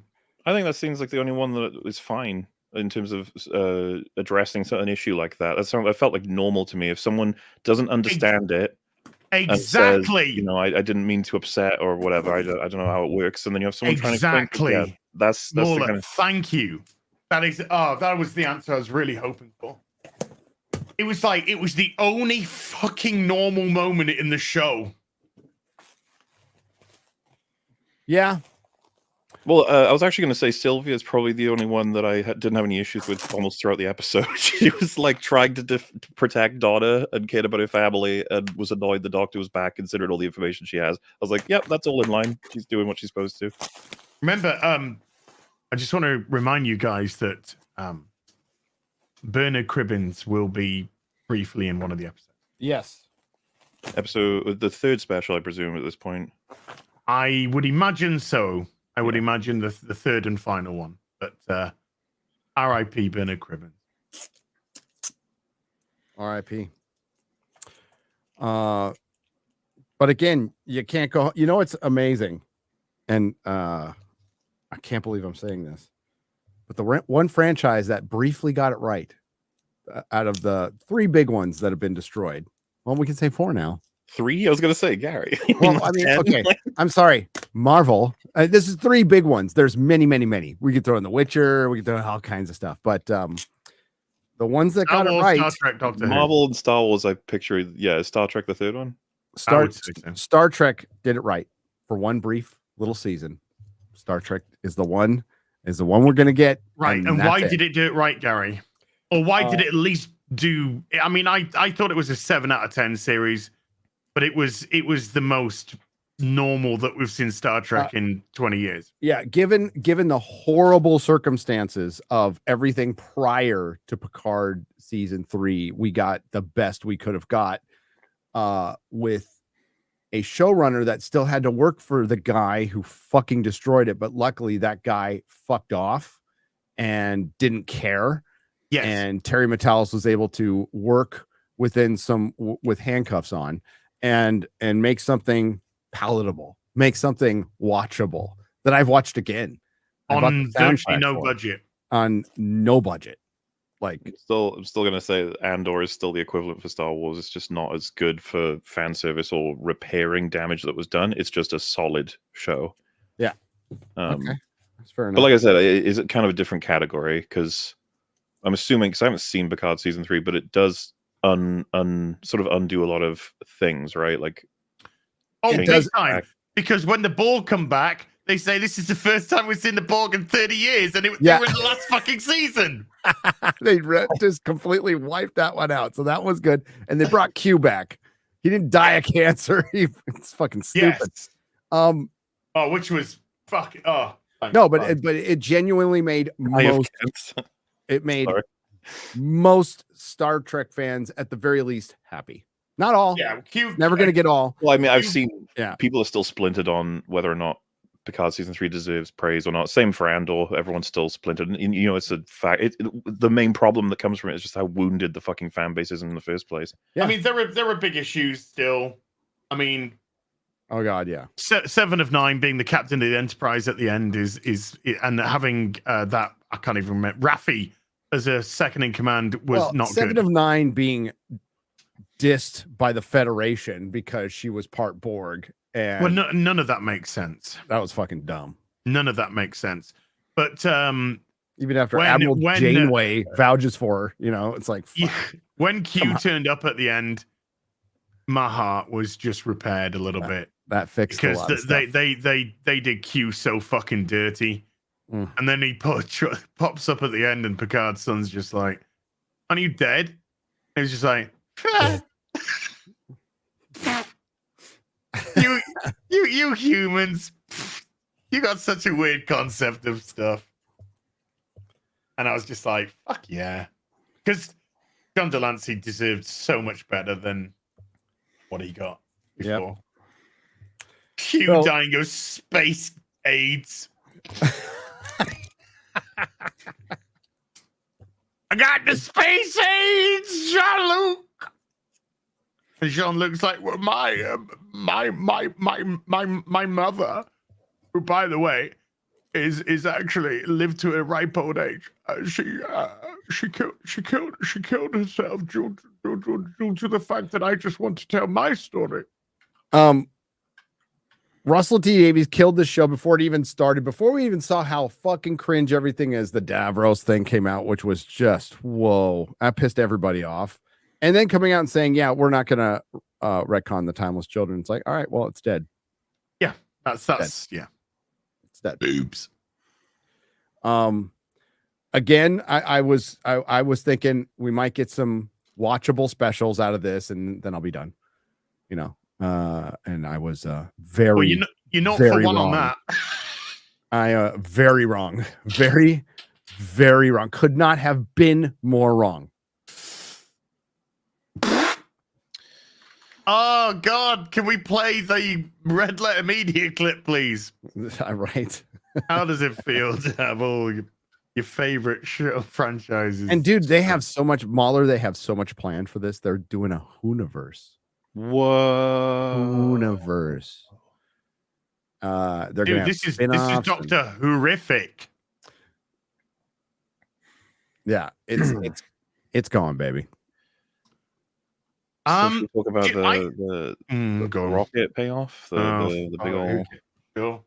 I mean, there's like that, and then we can get to the big payoff that the whole internet is talking about. So, yeah, as someone who's a big fan of the dramas that relate to Tenant Doctor and Donna and Dr. Donna and all that stuff, it's the kind of thing when you close that away, when you finish that story, opening it back up is very much a Pandora's box situation. You got to be very fucking careful. This goes for bringing back Palpatine, for example, or Or somehow he returned more. Plunging the whole world back into Empire versus rebellion. It's like you can maybe, but you got to be so careful. You got to get everything right. You got to make it all very meaningful. You got to respect the way that the story ended. And so it's like, so how did they do? So the episode is spent, like I said, very recklessly not caring about Donna's mental state, just throwing information left, right, and center that could possibly, set her off. And I think there's a line where the doctor's like, "Oh no, actually, it's fine. It'll take a lot more than that to, breach the dam that is what's been put in her brain." So you just kind of feel like you're already like, "Well, what? So you could have hung out with her, like somewhat." Is what you're saying, which feels completely out of spirit with the end of the story as it was. But anyway, dumbass Donna family are all like running away with Donna. Did you catch the part where basically Donna's going to do a thing where they all go through a doorway and she's going to lock it so that she can help the doctor save the world while they are all safe and can run away? And she like is closing the door.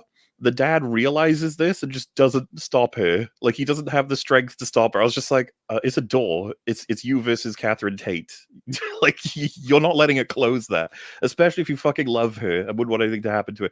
Stuff like that. It's just like, whatever. That's small things, right? And it's so easily fixable. You just have her close it as they're not facing her. That's all you have to do. Well, judging by what he said in the taxi, maybe he just low key wants her to die. Maybe a lot of that's how the Marvels went, man. Like Captain Marvel clearly wanted her two teammates to die throughout that film. Oh yeah, the interpretation. Oh God, yeah, especially Miss Marvel. God, she wanted her dead. Tried to kill her several times. But anyway, so Donna gets into this convoluted fucking rocket situation, and I gotta be honest with you, I was like, this is some of the most embarrassing, right? And it's like, you gotta press that button, now that one, now that one, now that one, now that one. And I was just like, okay, yeah, sure. And then, as a part of the security system, the room separates into two, like a screen door comes down, and now it's two rooms instead of one room. Think. No. What's it doing? No. Well, the room itself is becoming split into two instead of one. Yeah, no. Okay, all right. Okay, you're going way too deep. Think about the poetry. What payoff it's trying to poetry. Evoke? Yeah. Does it rhyme? Yeah, I'd rather use the word steal than evoke, but sure. Okay, all right, steal. Yeah. What's but he trying to I wasn't steal? even gonna get to that until after it as like a just a gross little like. But yeah, so for anyone who's listened to this and hasn't seen this episode, and never would I recommend it.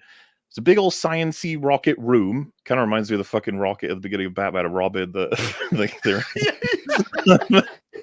And the doctor's like fiddling with buttons left, right, and center, but this screen comes down in the middle of the room, separating into two, and he's on one side and Donna's on the other.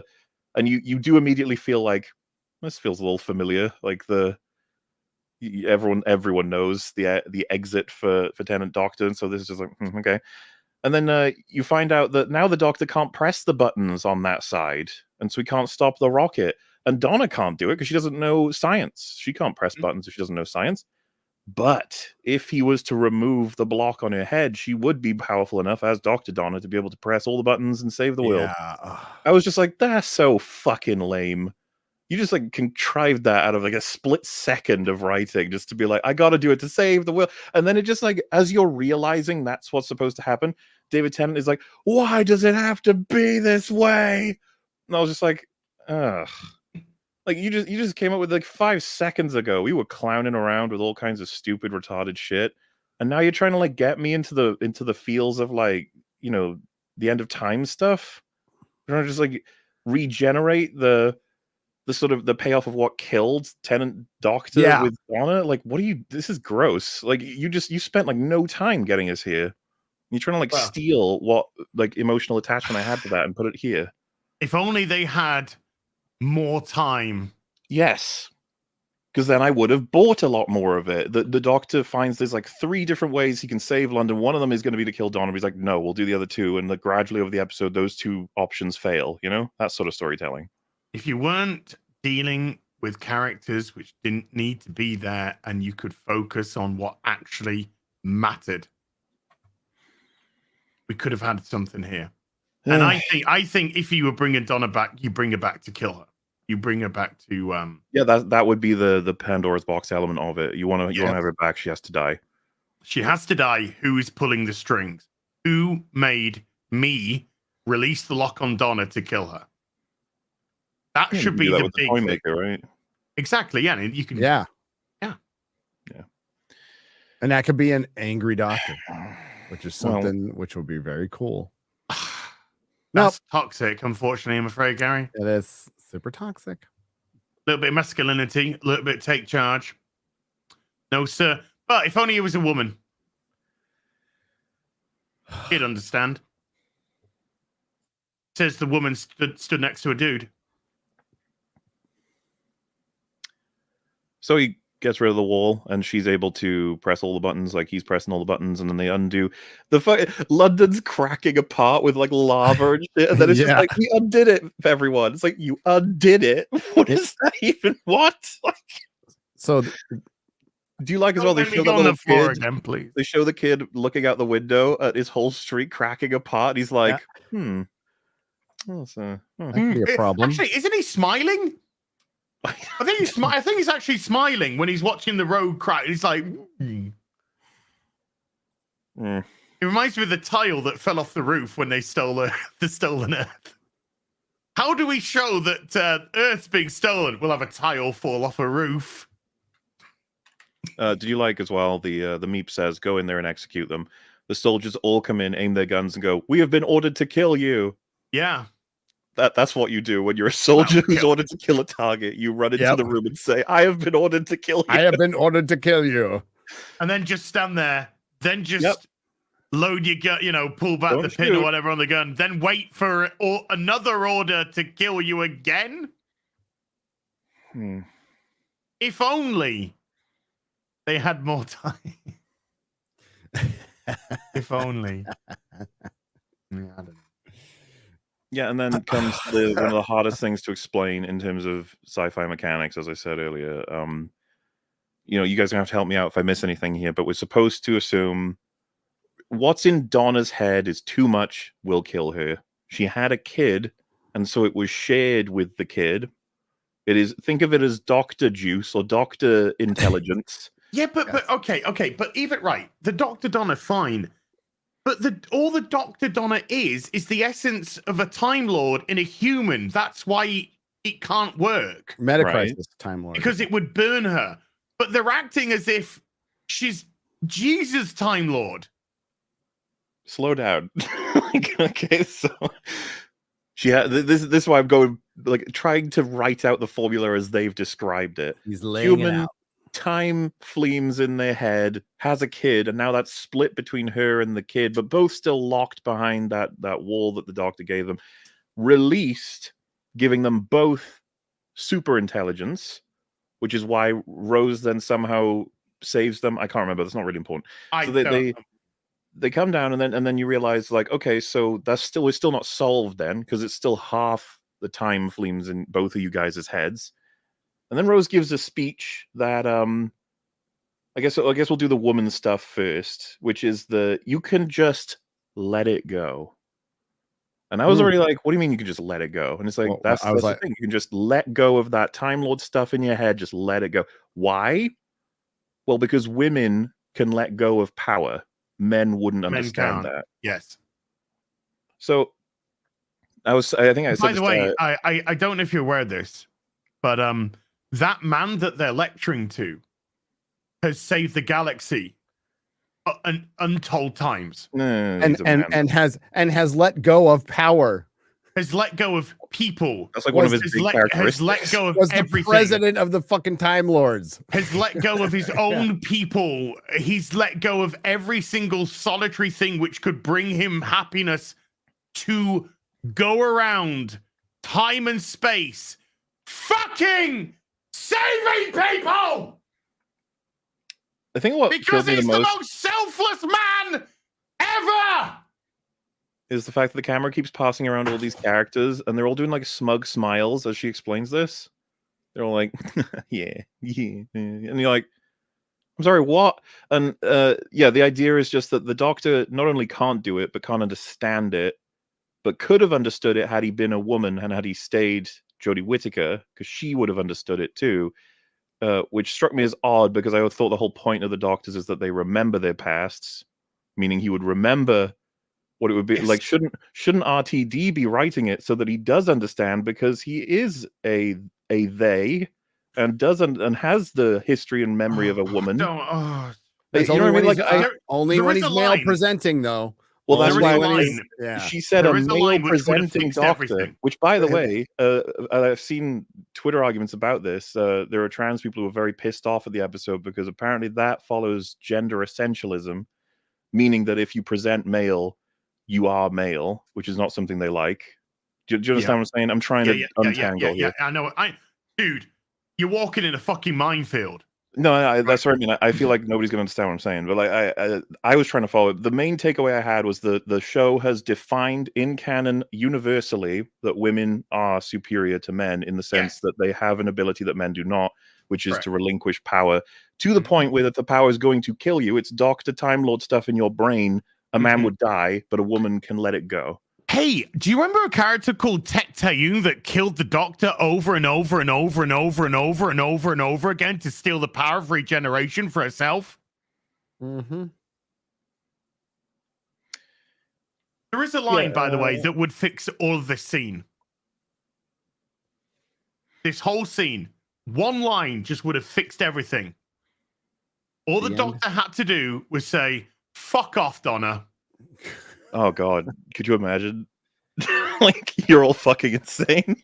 Yeah, a lot of you, pair of you, fucking mental. I'm off. I'm gonna find a proper rose. That was some fanfic shit at the end. That was, dude. It wasn't fan fiction. It was trans fiction. Well, so one of the first thoughts I had was like, RTD, what are you doing? Making a scene like this will be shared forever. All over forever as a clip because it's so fucking retarded. Like, why would you want to write it into the fabric of the universe that women are better than men? Why would you say that? Like, because he's broken. He's just like every other ideologue, broken, absolutely broken as a human being. I'm gonna get in trouble for this, but isn't it all trans fiction? Well, yes. As already said it, but saying this to the Doctor is uniquely, exceptionally retarded. The history that man has is phenomenal, and as an audience member, watching him get dressed down by every other character when he's sacrificed more with more to lose than any of them. So it's weird to listen to. It feels like I said, insecure, ignorant. Like you watch and you're just like, what the fuck am I listening to? Like you said, okay, he sacrificed his friendship with Donna. He sacrificed his planet. He sacrificed his life many times. Many times. You know, oh fuck my. He has died. This guy is called the 14th iteration for a reason. Oh, and by the way, you know, now because of the Timeless Children, apparently that isn't it. But let's just be real here. This is the 14th iteration, technically the 15th because of the War Doctor. This is the 5th. Why? Because he has died over and over again, saving people. This man has never died of old age. This man has died constantly saving, sacrificing, saving, sacrificing, saving. This man hasn't just done it. He does it over and over again. And he understands that every time he dies, he loses his personality. He remembers, he has the events, but he loses that person that he was. That is a huge sacrifice. When you just imagine you can imagine who you are, what makes you, what drives you, what motivates you. Imagine you waking up tomorrow a completely different person, completely different from the way that you act, talk, feel, taste, but still remembering everything that you used to be. But you look at them as a completely separate entity. And he'll do it again. He'll do it again to save you in a heartbeat. And you want to fucking stand there and lecture to him about fucking being a man? Russell T. Davies, you are no man. You are broken. You are fucking broken with ideology. It kills you. It absolutely kills you from the inside. All of these characters that we've loved in fandom, it's only in recent times that they've all been pulled apart and destroyed, whether it be comics, TV, film, whoever it may be. It's a recent thing, and it's a fucking recent thing because it's an ideology which has infected, and it has infected because it's a virus. It's infected these franchises. All the people we love behaving and acting how they used to be, gone. You must now act as we act. You must now feel how we feel, and we being the ideologues. We will call you every name under the sun in an effort to shame you, to shut you up, to make sure that you don't speak out about this. We'll try every dirty tactic, and when that doesn't work, we'll get your fucking channel shut down, or we'll put you in prison for 2 fucking years. Which is the way it's going in the UK. This isn't something fun. This isn't something small. This is something which has infected society as a whole. And now we're at the final frontier. The final frontier being our entertainment. We are no longer allowed to escape because entertainment is escapism. And an escapism means leaving this nonsense. They won't allow that anymore. You will not leave this nonsense. You will be brought back into this nonsense. That's where we are. Entertainment is the final frontier of this virus. And it's everywhere, and it's rampant. And there are so few people with the balls to stand up and go, enough. There are too few people to say, okay, I'm going to do something about it. And those people are under siege, absolutely besieged, from all sides, from the woke ideologues and the sycophants that are too fucking retarded to see what's right in front of their face. But hey, just an angry man on Twitter, just an angry man on social media, just an angry man on YouTube. That's all. Shame, shame, shame them, shame them. Try and get them to shut up. Try and get them to stop talking. Try and get them to stop telling you what's actually happening. Russell T. Russell T. Davies didn't come back to save Doctor Who. He came back to kill it. Yep. To finish it off. To give the killing blow. Because when it was announced that he was coming back, there was a little slither of hope. A little slither of hope that he was going to save what had been tarnished, but he didn't. He wasn't there to save it. He was there to fucking ram the knife in the back and kill it off for good. And what better way to kill it off for good than bring the person that everybody loved the most back to do it with? As a complicit, willing participant. He didn't feel that he needed that part of the fandom. He didn't want anybody back. Stick that at number 1, Mojo. Is it? I still want to find that. Is it Watch Mojo for real? I don't know. I still, yeah. He only came back for the message. He only came back because he said it in an interview. I believe it was in Doctor Who magazine. He said, "I've got more to say." I'm paraphrasing. I got more to say that I wasn't allowed to say. So maybe he was being held back. Maybe that was part of his problem. Remember, this man was never going to come back. Never going to come back. And they backed the Briggs truck. They gave him full control. And he whiffed. He whiffed on his first one. This is never going to bring back old fans. And it's sure as hell not going to bring in new fans. Not here, not in this country. This has to be a worldwide success, by the way. This can't be just a big thing in the UK. The reason it's on Disney Plus is to try to make it big once again, worldwide sensation, and it's just not going to be.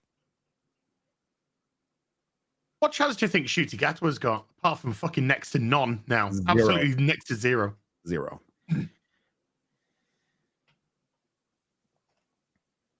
Mental. It's mental. Totally mental, but that's the arrogance. That's the arrogance of the elite. There he in his RTD.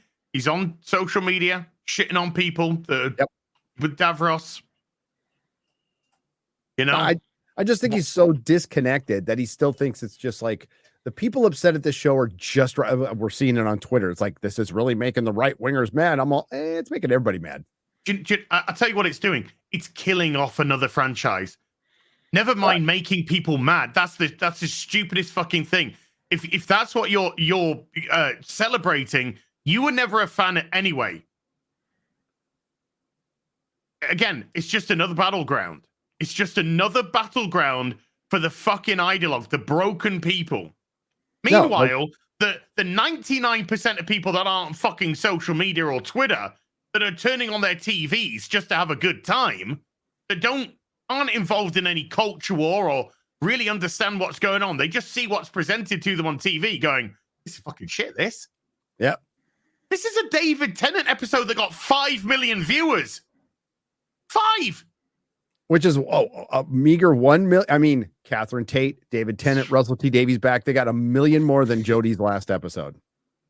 And what a way to cripple like your opening, you know? Oh, right.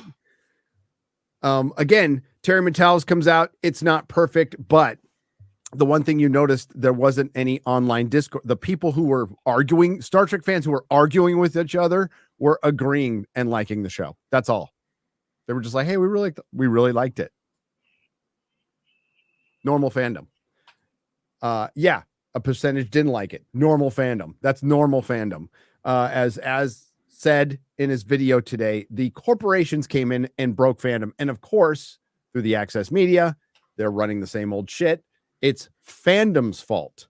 Unfortunately, I fucking missed a Grady's EFAP talking about Chris Stuckman.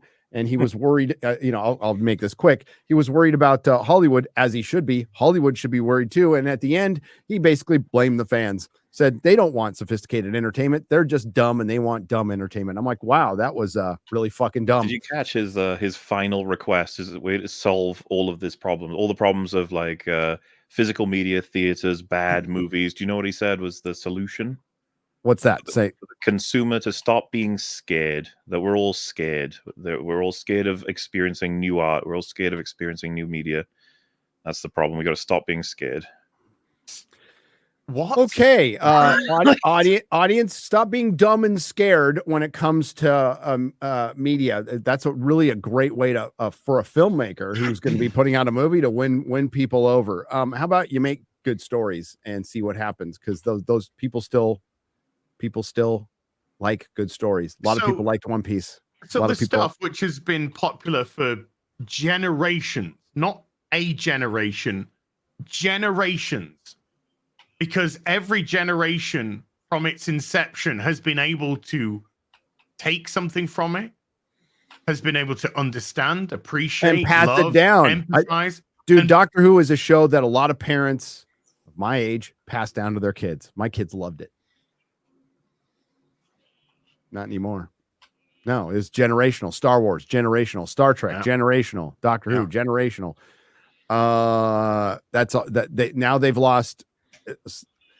Star Trek has lost 2 generations. Doctor Who lost a generation that they gained, which was incredible. And Star Wars is losing a generation, and Marvel's losing a generation.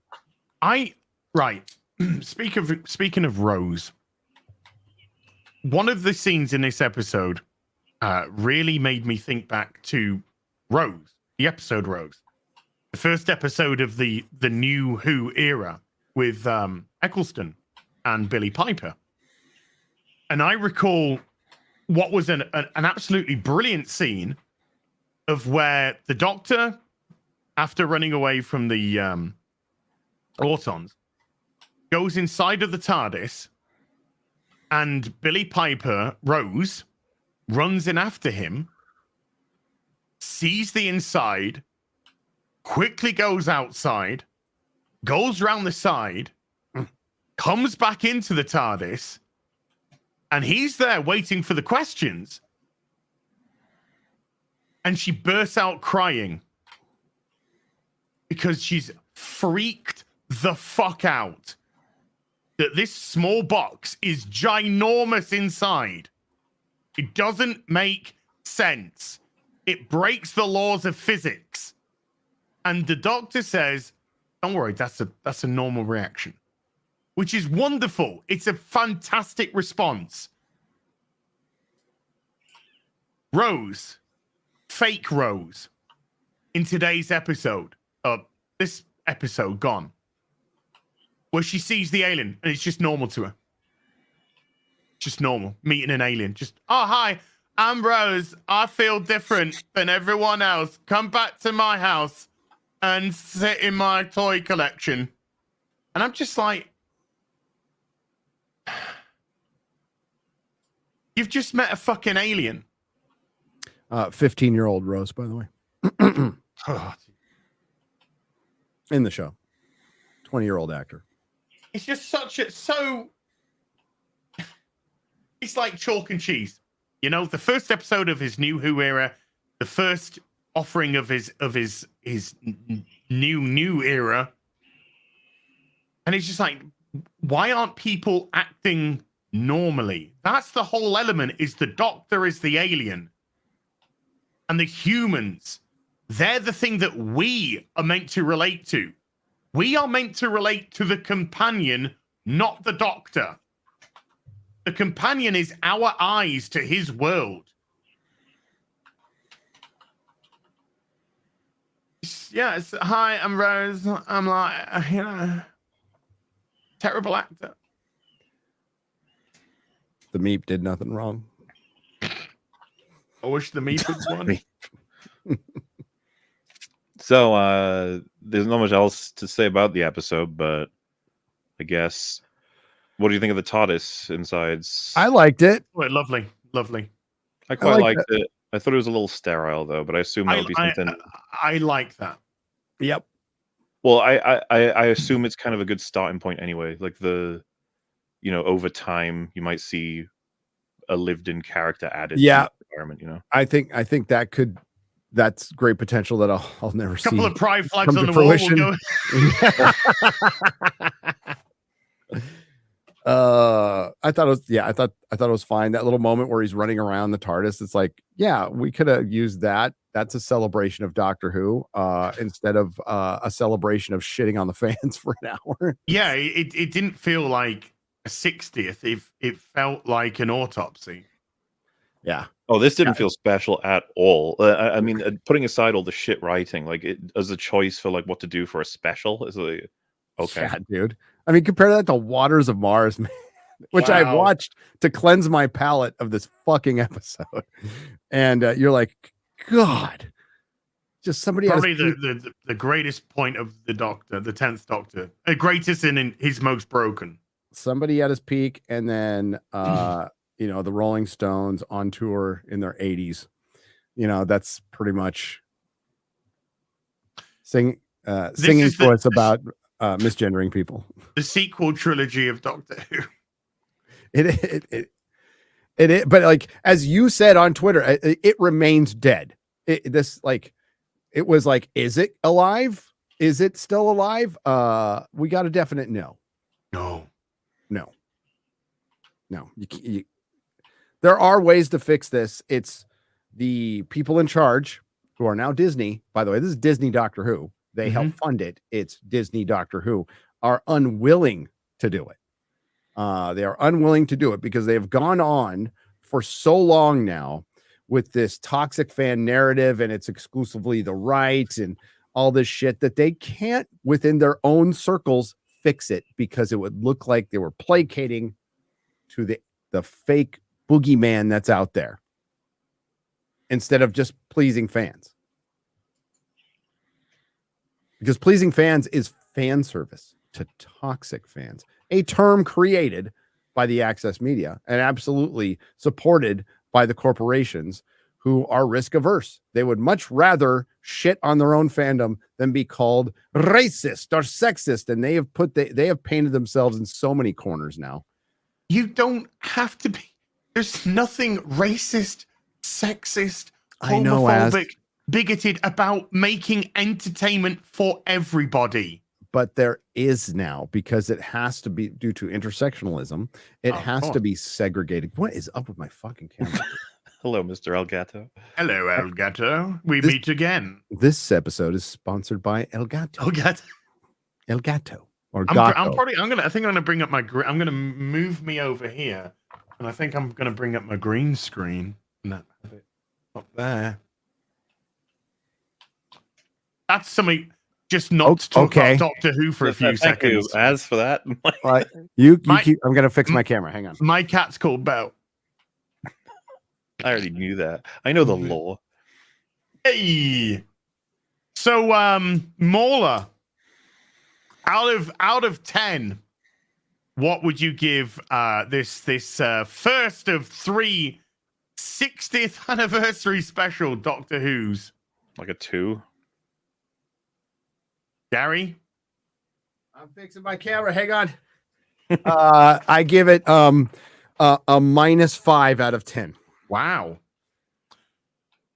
I would give it a probably somewhere in the region of a 3. A 3? How? The TARDIS, the retardis. There were a couple of moments of dialogue which felt normal-ish.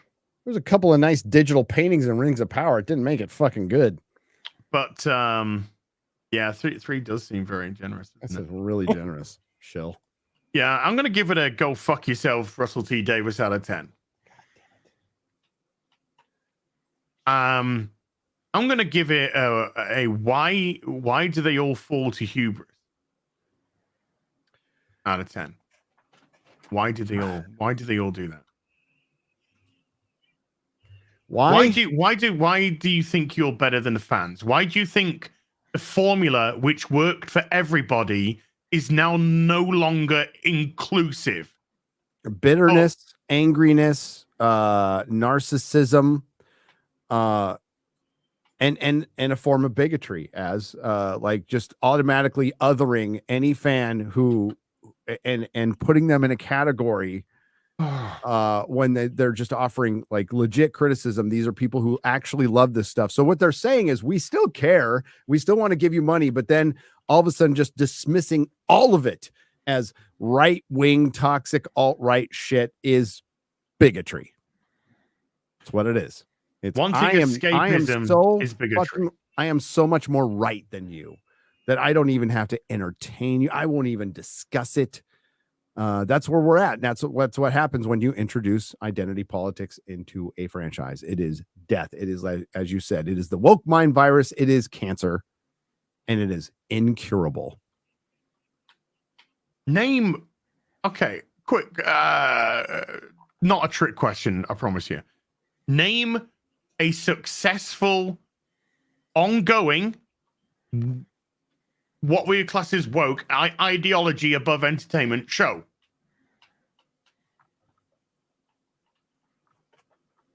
Repeat the question. Sorry, I was fixing my... Name just one. Name a successful, ongoing, what we would class as woke, ideology above entertainment, ideology above character and story show. Successful. Not, yes. I mean... Success that's been embraced by everyone, but it's been embraced by the masses. Barbie is a movie, not a show. Dear White People, did that run for more than a couple of seasons? Yeah, Dear White People. I think it got cancelled after a second season because people actually realized it was the most racist thing in the world. The Boys, I think, is a great example. Thank you, chat. I agree. Schindler's List. Shut up, chat.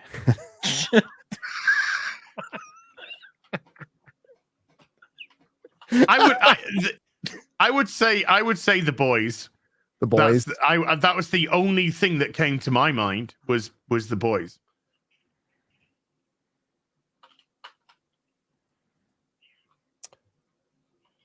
but I can't.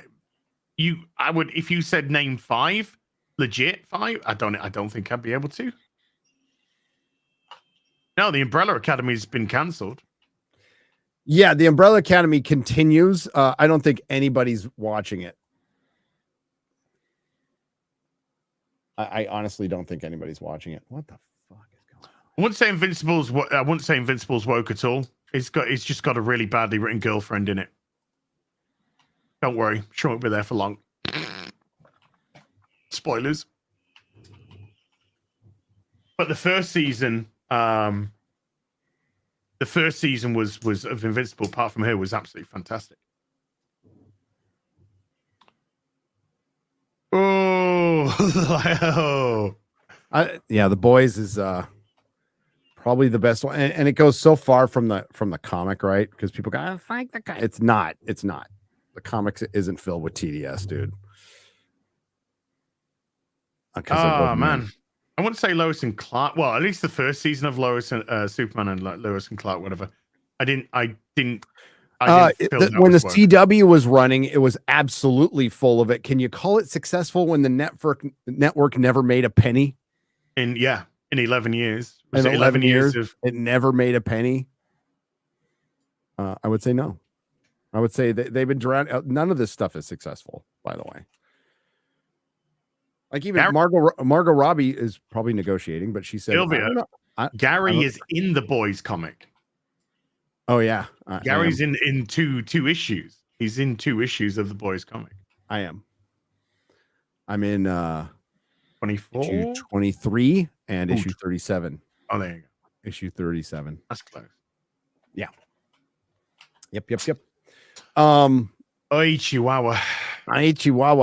What else we're talking about successful long-running series. Yeah, I'm not talking about one and done, or I'm talking about an ongoing, successful, what would be classed as ideology above character and story. The struggle is real. The struggle is real. Hey, hopefully Reacher's good. It's right around the corner. We're 2 weeks away. Reacher was good first season. Good first season, man. There was one episode and one character that felt completely out of place to what would have probably been a very normal series.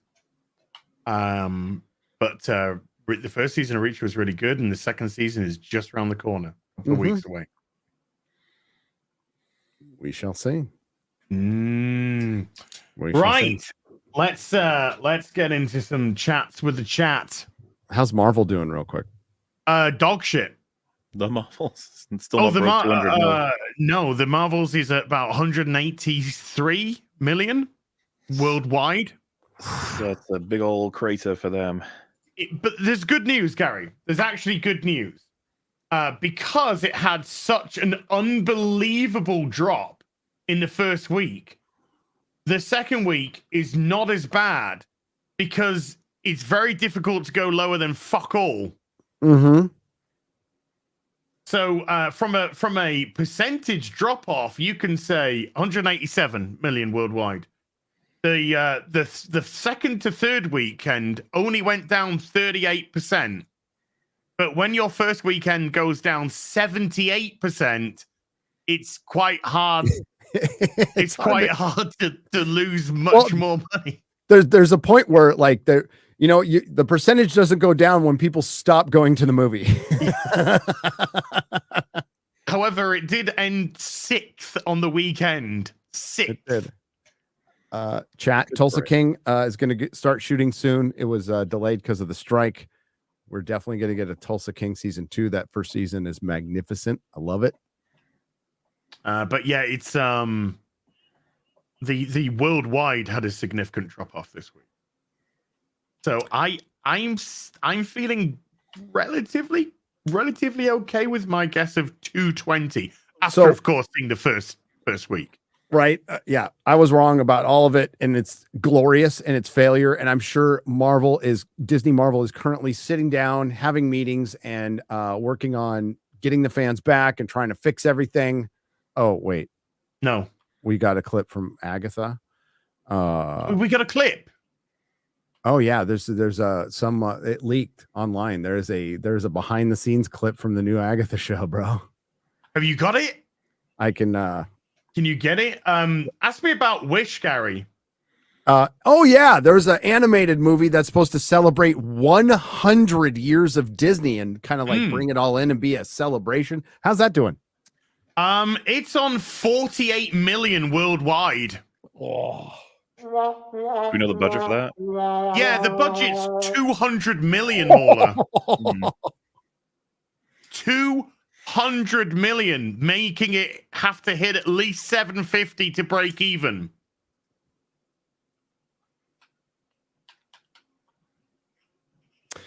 Did you okay, while I'm looking for this, I put the headline up. Bob Iger's having a meeting with the employees. I think it's today.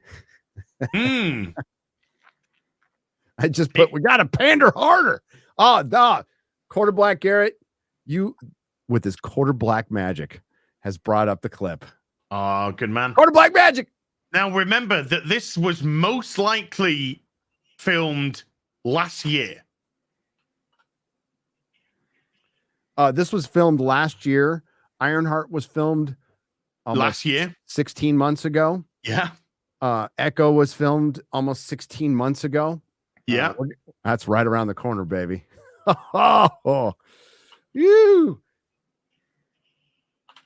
We got Rebel Moon coming up. I'm sure that's going to be awesome. Ooh. I like the trailer, but the trailer was fine. It was okay. It's fine. You just never know which way it can go with Zach. Not until you've seen it. Not until you've seen it. I'm going to put the link in the private chat for you. Okay. I do feel like I'm living on a fucking wobbly weirdo planet, you know? Wobbly weirdo. This is legit from the. Oh my god! It's from TV promo. Yeah, it was supposedly I leaked. I'm not really sure. It came across a Twitter timeline, and I was just like, "Oh God, Marvel here! This will save Marvel, everybody." This is from WandaVision though. This bit. Yeah, but there's some behind the scenes, or maybe it's so there is some. Okay, there is because there's a WandaVision Blu-ray coming out, Mahler. There's behind the scenes clips, there's deleted scenes. I believe there's even some commentary. Okay, should we as always, gentlemen, if you wish me to stop, tell me to stop. Okay. No touching without consent. No touching. So patient, waiting for you to reveal your true self. We knew we had something special on our hands, but I think we were all flabbergasted by the reception. People were hungry for something that felt nostalgic and something that everybody could sit around and watch. And okay, I liked the first 5 episodes. I did. I liked the first 5 episodes when it was different, when it actually was different, when we had the TV show, the black and white, the changing of the time periods. There was something that was seemingly interesting that they were setting up. After the 5th episode, it literally just went to generic MCU crap and fell apart. So everything that made the show different was lost. And then we had the most ridiculous ending with Wanda being allowed to walk free. Oh, and they made a superhero who walked through a magical barrier while being positively affirmed. And then put her in a movie. That bombed.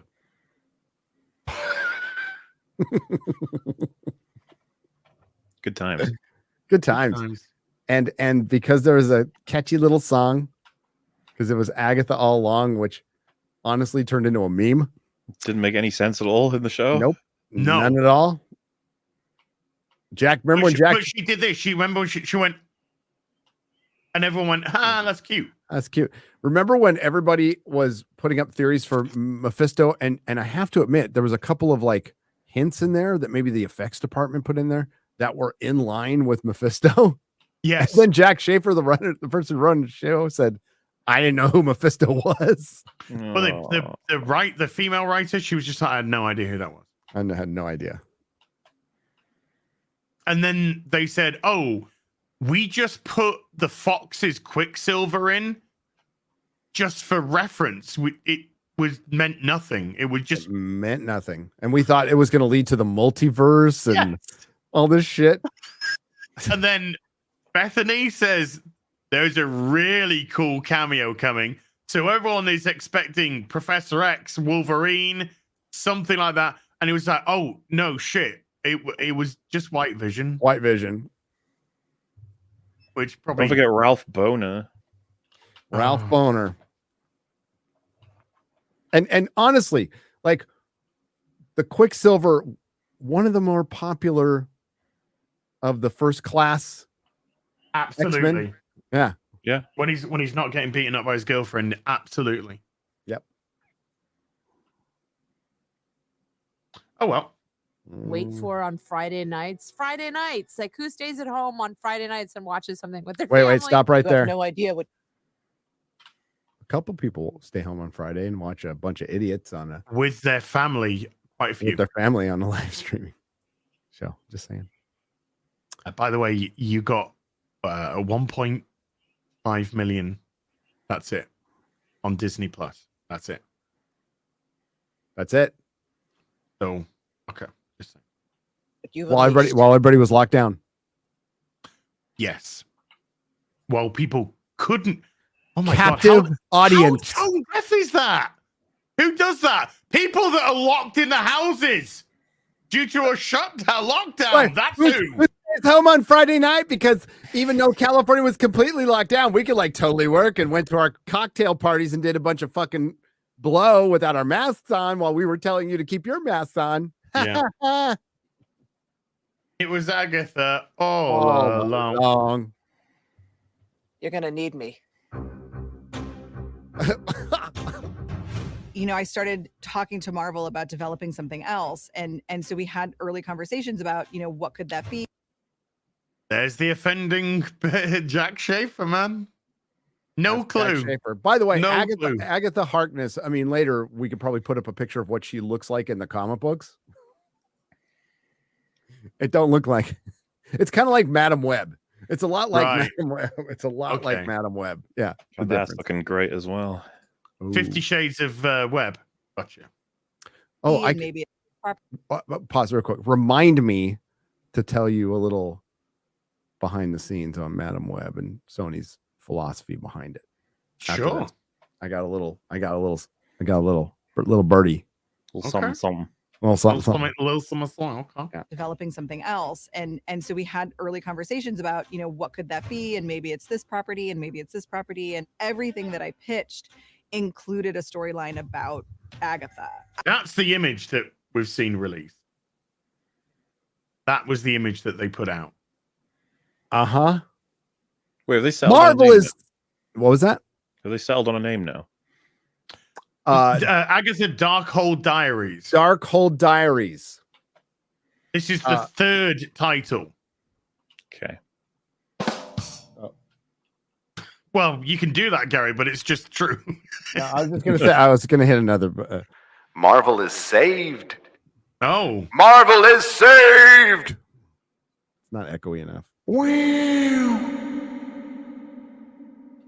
I only have my regular voice. oh, That's I good feel enough. left out. oh. Agatha.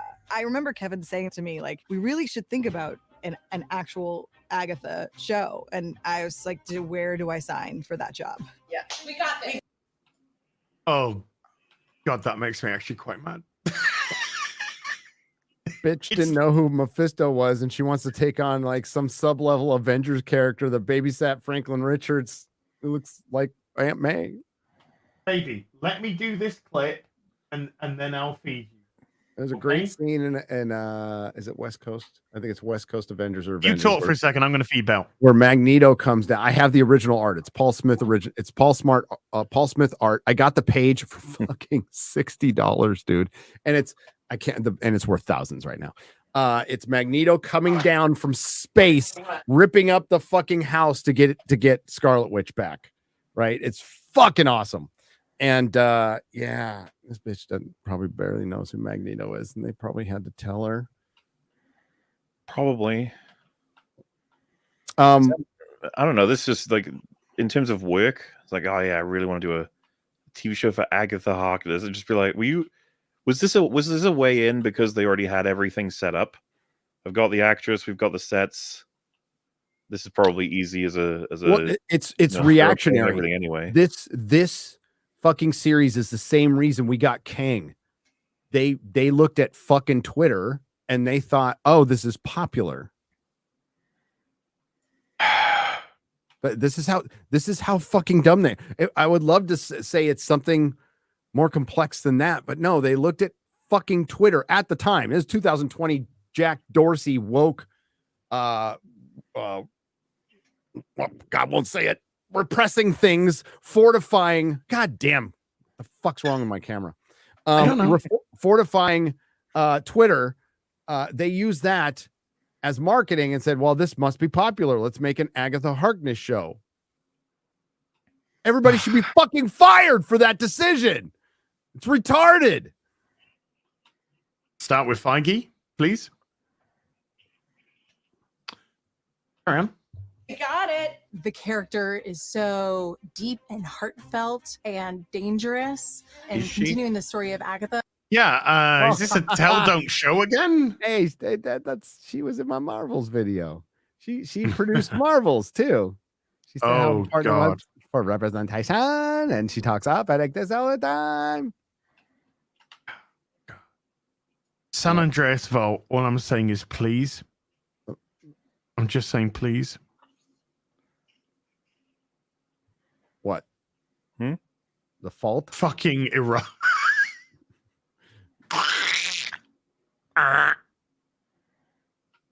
Send it out to sea, baby. Send it out to sea. And getting to know her more was immediately an imperative for us as creatives. Wait, oh my. We thought giving a character would be like a good thing. Do you see Imam Vellani's You had a show comment called WandaVision. Oh, sorry, go on. on it was getting spread around on Twitter that was like, she said, the actress for Miss Marvel said that in future she thinks it's more important to focus less on the big old spectacular battles and stuff, Yes. and more so on characters. Yes. And I, among many people, are celebrating that comment, even though it's some of the most basic wisdom you could ever have. But that puts you leagues ahead of everybody at Disney. So Yes.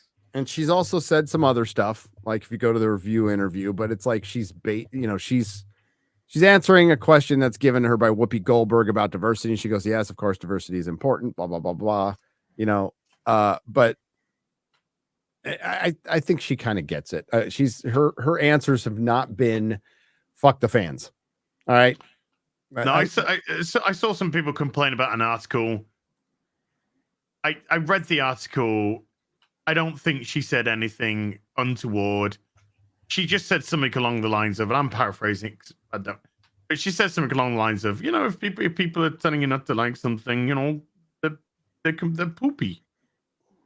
But to me, that was if people are directly telling you, not passively saying this is shit. I don't know. Like, I'll speak for myself. I don't think I'm ever necessarily telling somebody not to like something. I'm just telling you I don't like it. I don't like it. I wouldn't recommend it, but I'm not telling you not to. Like what you will like. Yeah. More like the Last of Us show. Yeah. Dude, that's the difference here. You know what? There's people in the chat who probably loved Loki. That's like Loki. I don't care. I thought it was shit, but I mean, that's fine. I'll agree with Mahler. I mean, it's got the better soundtrack of anything Marvel. Anything. Marvel mostly got the most generic, shitty soundtracks ever, and it's got, at least it tries to do something interesting with the music, not with the story or characterization or anything else. But they try to do something, just trying to be nice. Yeah, poopy, poopy, Ron. You're poop mouth, Ron. Poop mouth. Damn. There would be nothing more delicious to Agatha Harkness than to be in a spin-off. The whole thing made total sense to me, and I was just so... There was nothing more important to me as an actress than appearing in a show. Yeah, this is some. I just like the idea that when they explained how my bank account would look after, I was convinced.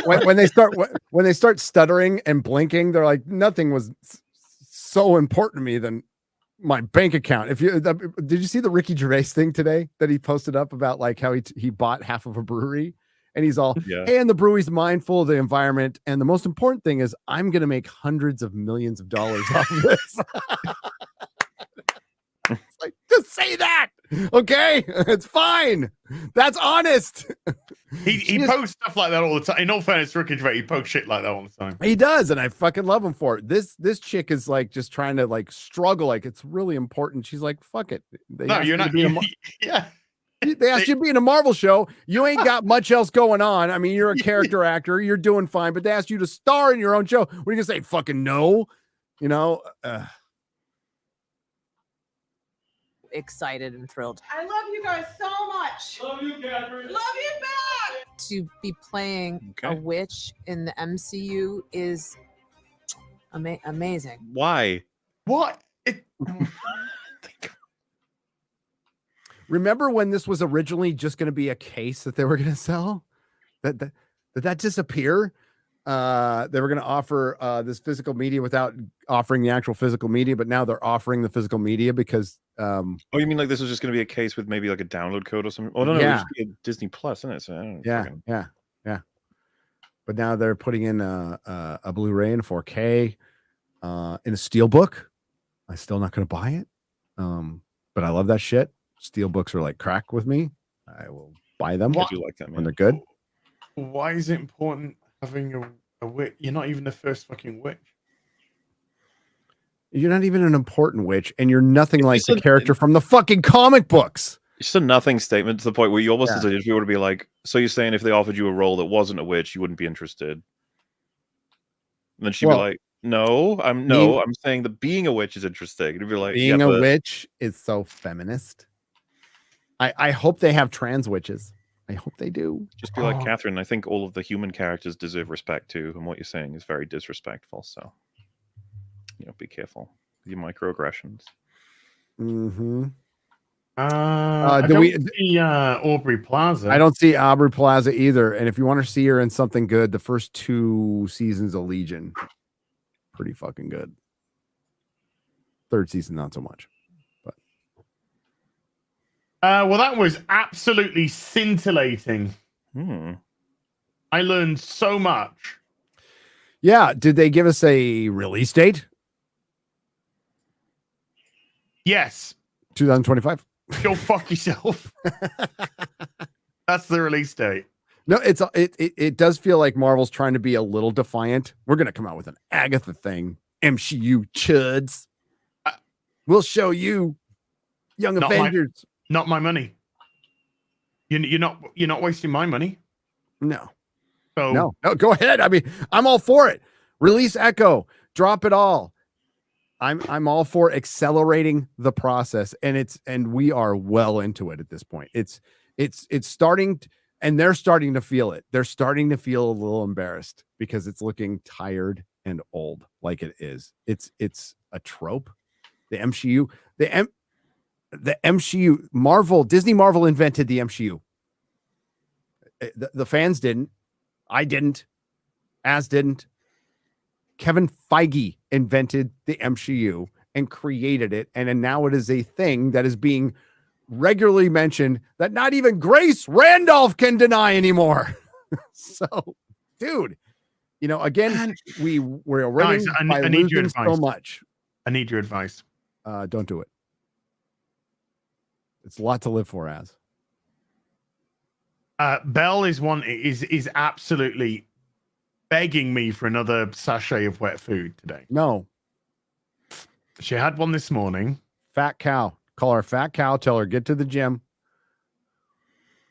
Shame her. I can't do that. I love her too. I can't do that. You're spoiling. Yeah, God dang it. What happens when your kid does that? You're going to spoil your kid too? No. but a kid's not a cat. All right. I'm gonna give her go talk. I'm gonna give her another God, pound. what a sucker. You are a I sucker. whatever. Sucker. So the fans didn't create the MCU. The fans didn't make the Force female. The fans didn't mainline the message in a 60th anniversary special. They God dang it. What the fuck is going on with my camera, man? I do not know.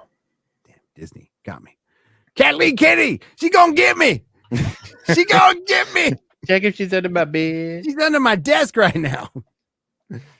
No, the fans didn't do any of this, and you love how they're still like it's the fans' fault with Doctor Who. It's the fans' fault with the Marvels. Marvels. It's YouTubers. All of a sudden, it's our fault again. It's Hollywood's fault. Woke Hollywood corporatism came in and destroyed fandom through activism. All of it's true. All of it's true, and we're here, and our franchises are in pieces. And now, remember, Mahler, remember when we used to get excited? Hey, they're going to do another Conan movie. Hey, they're going to make Star Trek. They're going to like recast the original. It's like, you know, back then I was like, all right. I mean, it's an alternate universe. Let's check it out. I'm fine. I'm down with it. Remember when they would announce something? It's, oh, there's going to be more Star Wars with Han, Luke, and Leia. Remember that? And people were excited. Seemed like a good idea at the time. It did. Now when they're like, well, Hollywood is considering a Conan series, people are like, no, stay away, get away. No. Get the broom out. Get the broom out. Newspaper on the nose sort of thing. Yeah. Oh, dude. Like when they first announced that they were going to do the second age of Lord of the Rings as a TV show. Right, or that was the possibility back then. We didn't know for sure. I hated that the continuation or the Aragorn series that they were rumored to do. I fucking hated. But when I heard Second Age first, I'm like, okay. And then I saw a bad reboot was involved, and I was done. I was like, no, oh fucking no. They're getting another one. They're getting another one. Those bastards. And it's just so fucking predictable now. That's the thing about the Marvels is we thought it would we knew it would be bad. We knew it would not do well. We did not know it would fail this much. And no, it's underperformed everyone's expectations. Yes. It's a bit embarrassing, isn't it? Season 2 is going to double down. It's going to be even worse, and it's going to fail even harder. So good. Rings of Power. Yeah. Celeborn's going to come back and he'll be cucked in the worst. Absolutely fucking cucked. I thought you were dead, so I sucked Hal Brown's cock. Yep, and I thought you were dead for 1,000 years. Yeah, and he went, yeah, I probably was to you because you were fucking around, walking everywhere when all you had to do was look on your dead brother's butt. Oh, fuck off, Joe. Just look at a fucking map. That's all you needed to do. Why does a stone sink in a boat? Fly the fuck off!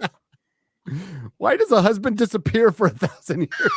Yeah, dude, Celeborn went out for a fucking packet of cigarettes, mate. He did. He wanted some pipe weed and never came back. I don't blame him fucking bit, dude. He's there with some fucking hobbits just going, you should fucking see my fucking life, mate. He's a fucking cunt, mate. Is a fucking nightmare. Fucking nightmare. Oh, I wonder because they've been finished with it for a while. I wonder if we're going to get it a little earlier this year. God, I hope not. I want House of the no. I want House of the Dragon and Rings of Power to come out at the same time again. Yeah, I really do. I want that. House of the Dragon. They would do that if they can. Well, it's early summer. Do that. So what's early summer? July, April, July? May. No, it's spring. Early summer. Some of them is June. Yeah, some of them is July, June, July, August. June. So if they do August again, and they come out a week before Rings of Power. Oh, I want it to happen. I want it so bad. Go head to head. Go head to head. I dare you. Oh, I double dare you. and there's one Marvel movie coming out, and it hasn't finished principal photography yet. And that's No, and it's Deadpool 3. coming out, what, April? July. July. It's possible, but dude, you're really pushing it. Really, unless they were working. But it wasn't even written. Never mind principal photography. It wasn't even written. Well, they shot half of it.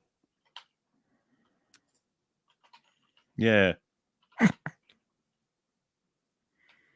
Imagine being fucking Hugh Jackman, not being able to eat anything, or like you had to be on your jacked up diet through the strike. He's begging for a donut. That no guy. Wonder, no wonder why he divorced his wife. Did he? Yeah, he did. They broke up. When? Wife of a long time. Recently. Yeah. Oh, If I would never know if I didn't have a wife. Okay. I had no idea. Wife's like, I can't believe they totally broke up. Fuck. No. El Gato, we meet again. Okay, so Madam Web, hang on. Yes. What's the tea? And then we'll have to do some crush some soups. Yeah, I think it's my 4K link. Maybe dying. These fucking pieces of shit. Oh, I'm just gonna start using my switcher. Oh, your cam link. My cam, yeah, my 4K. Oh, yeah, just 4K cam link. Did I say very 4K? nice. I meant to say 4K. Yeah, it's just I'm gonna be off camera. Sorry, folks. I doubt any of you give a shit. So Hi. All right. Let me go into. I'm on cam and loving it. Okay, I'm gonna paraphrase here as much as I can. Rumors he's into dudes. Apparently. Is that true? Gay! Or is that Hugh Jackman? Yeah. Okay. Well, I mean, he's really good at musicals. So Hasn't he got like 5 kids with his wife or something? Yeah, right. So Sony's approach with their Marvel movies, they basically make those movies super cheap ass, more like discount Marvel or dollar store shit. They spend almost nothing on reshoots and squeeze the VFX budget to strict minimum. They spend most of the money on marketing, though. They are so focused on making a profit and don't really care about quality. Now, I need to remind you all that Tom Rothman, who runs Sony, fucking hates superhero movies.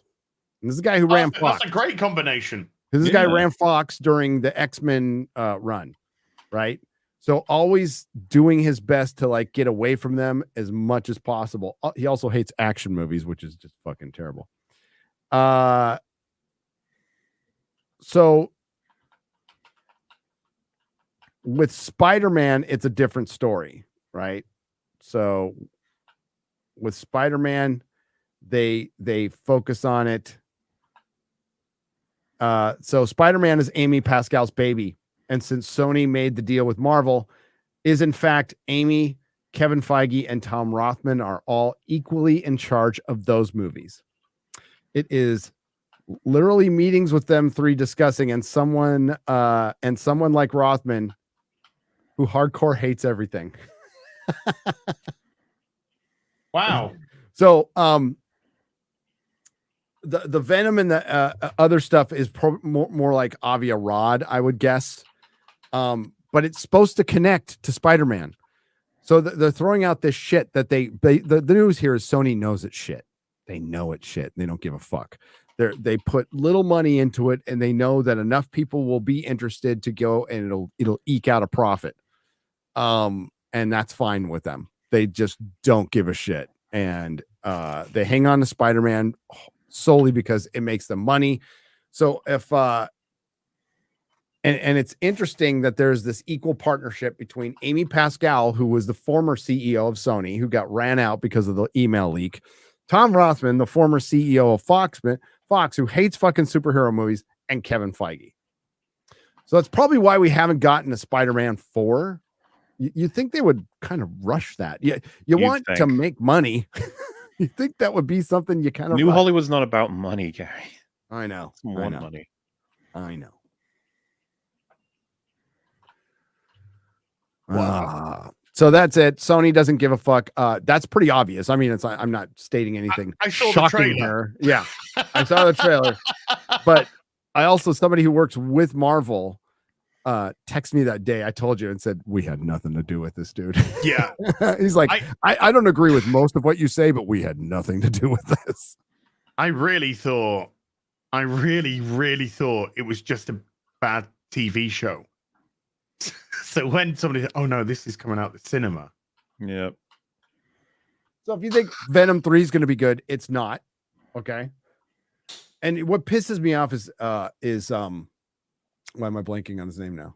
Tom Hardy made a fucking brilliant TV show for one season and pissed off. Yeah, pissed off to go make the Venom movies.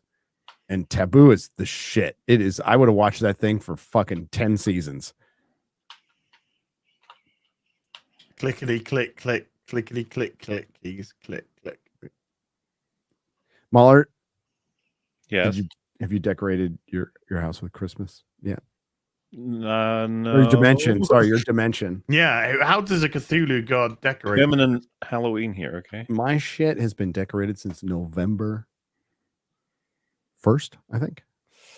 I'm so proud of it. And we're so far ahead of everybody who's like struggling to decorate their house. We're like, we're done. We're done. Your struggle, my struggle. It's their struggle. It's them struggle. Hey, them. My tree is right behind me, ready to go. By the way, can I give myself a shout out? Because you've never done that before. Where is it? Fucking put your camera on your bell end. I can't. Yeah, whatever. I'll try. Yesterday's title from a video, Doctor Who / Whom. That's a good one. I like that. That's a good one. That was quite weird. I think Disney commits Mary suicide. That's pretty good. That's a good one too. Yes. Hey! Hey! Until Elgato returns. Elgato. Right, let's crush some troopers for the last half hour. Okay. I believe we've been 2.5 hours. Boom. Like that, man. No. Mr. Chuckle Trunk's been a sorcerer for 34 months. Thank you, man. And he says, shit heart. Shit heart. Striker X24 with That's a $5. so deep. Yeah. That's so It's deep. a poop emoji and a heart. So Love is heart. shit. Yeah. Striker X24 with a $5 says, as he get ready to buy that house, season 2 of She-Hulk is confirmed. No, it isn't. It's not confirmed. Yeah, no, there Shang-Chi sequel, the Eternal sequel, She-Hulk season 2, fucking Miss Marvel season 2. These are all bullshit fucking scooper rumors. When they say if something is in development, that literally means somebody's thinking about possibly getting into the stage of finding somebody to write a script. I think this jack shit. Hey, I think Chris Gore talked about this. The directors from Batgirl, they were given some projects from Warner Brothers. You know what they were given? An office. They were given some money. They're never going to develop anything they say. This is common practice in Hollywood. Common practice. I think this rumor stems from the fact that somebody said that Disney Marvel have 5 projects in development. Right. And then somebody just went, well, that's She-Hulk season 2 and something else season 2. It is not been confirmed at all. I will say for the record, it would make no financial sense to do these things, but that they're not known for making financial decisions. Yeah. I mean, is it believable that somebody would think about it? I'd say before the Marvels, maybe. After the Marvels, I don't even think. That's got to be making them worry now. But scoopers are going to scoop. The pooper's going to poop. It's what they do. Tara, if I was going to LA Comic-Con, I would 100% do that with you. Who's going to put on Rippaverse shirts and go stand in front of Tim Sheridan with me at LA Comic-Con this weekend? I'm wearing nothing but Rippaverse shirts my whole time there. Kara. Stand in front of Tim Sheridan and wave. Can I shout something out that's going on my channel? It was absolutely confirmed by Kara and X-Ray Girl. Cuddle Stream. And I want to apologize to all the viewers. I'm doing things I would normally not do to beat Dan Vask, but they said you are bringing the HLA. Not happy. I'm just kidding. You're bringing the HLA for your channel, dude. I'm bringing whatever I need to bring. The hot lesbian action. Yes. Whatever I need to do, what you gotta do. Gotta do, and sacrifices have to be made. So I will endure. Tiss with 2. Oh, by the way, I'll finish that off. By the way, also praise Mauler, go Wrexham, and Gary. Doctor Who made me want to Minecraft myself. Wow. Oh. Hey, Kara, why isn't Eric July coming to LA ComicCon? Got better shit to do this time. Oh, I don't know. I think it'd be a good use of his time. I thought he was going. I think he's trying to get fulfillment done and stuff, but I don't. The fact that LA ComicCon is willing to, for lack of a better term, platform.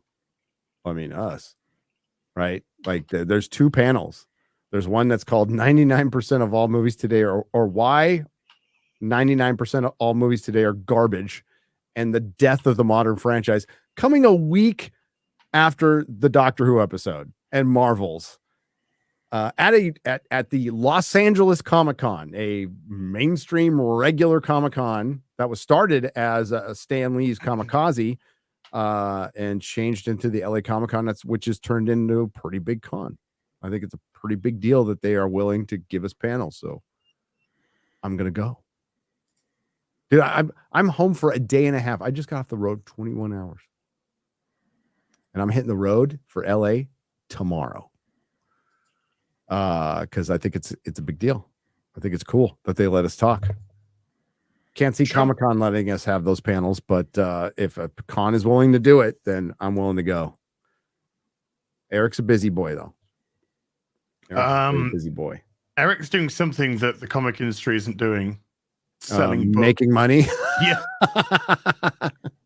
In a nutshell, yeah. I mean, that's why Tim Sheridan's there. I wonder how many of his green. Oh, I was like, who's fucking Tim? Oh yeah, Green Lantern guy. The guy's like, buy my book because gay, and stick it to the Nazis. Stick it to the chuds. I mean, nothing about the story or anything like that. It's gay, so buy it. Buy all of them. Buy the variants. Buy the whole thing. And then he went after Eric, right? So did he? Yeah. Well, hey, we did laugh at him. The Hobbits are going to be there. Yes, they are. And there's going to be people there who definitely don't like us. I don't care. None of them will come up and talk to us. None of them. None of them ever have. None of them ever will. I don't care. Who gives a fuck? Who gives a fuck? Who the fuck are you, mate? You're nobody. Fuck off. Fuck out of here, mate. Don't bug me. I'm comic shopping. I got my little back issue list. I'm gonna get some back issues. I'll tell you fair though. If you need someone to spot year 20, I'll spot year 20. Okay. Call it charity. Yeah. Oh, there's a guest list? I didn't know there was a guest list. Well, you're getting invited. Yeah. Tiss with $2 $10 super chats. Thank you, says Gary. Loved your cameo on the last EFAP. But why did you leave so early? Were you afraid of being challenged by Chris Stuckman's video? Yes, I did. It just completely scared me. It's not like I watched the video and contacted Mahler and said, Jesus Christ, I might respond to this. This is fucking unbelievable. But then we'll do an episode. We'll do an episode. And then family stuff and the nature of my burnt out brain. So I did, I finished my Doctor Who stuff and I'm like, I'm going to jump in right now. But make a long story short, the Rodecaster 1 sucks when it comes to Discord. The Rodecaster 2 is fine. And I brought my Rode thing and it was just echoey and it didn't work. Don't you want to be a good filmman and save cinema? And then his second super chat is my favorite part of the 60th anniversary special was when Rose said, "It's pronoun time," and she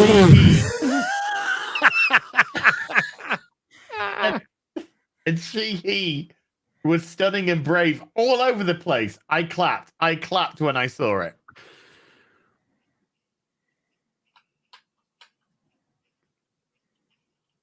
Does Rip Shut up.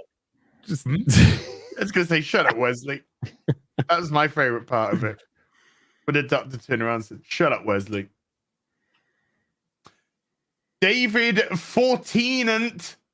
You get it? It's a play on David Tennant, but 14 because he's the 14th. Never mind.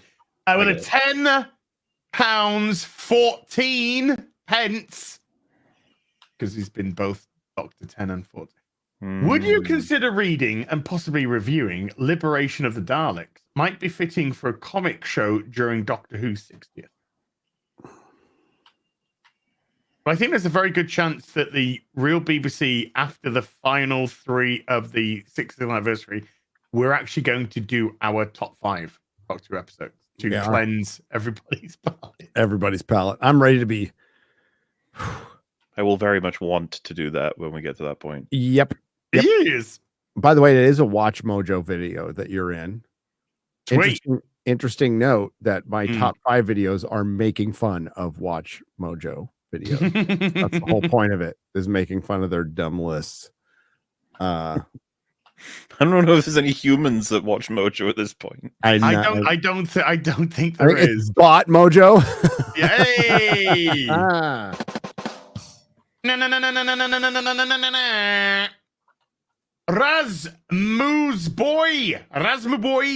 Razmu boy gifting 20 memberships to the stream. Thank you, Razmu boy. Rasmus boy.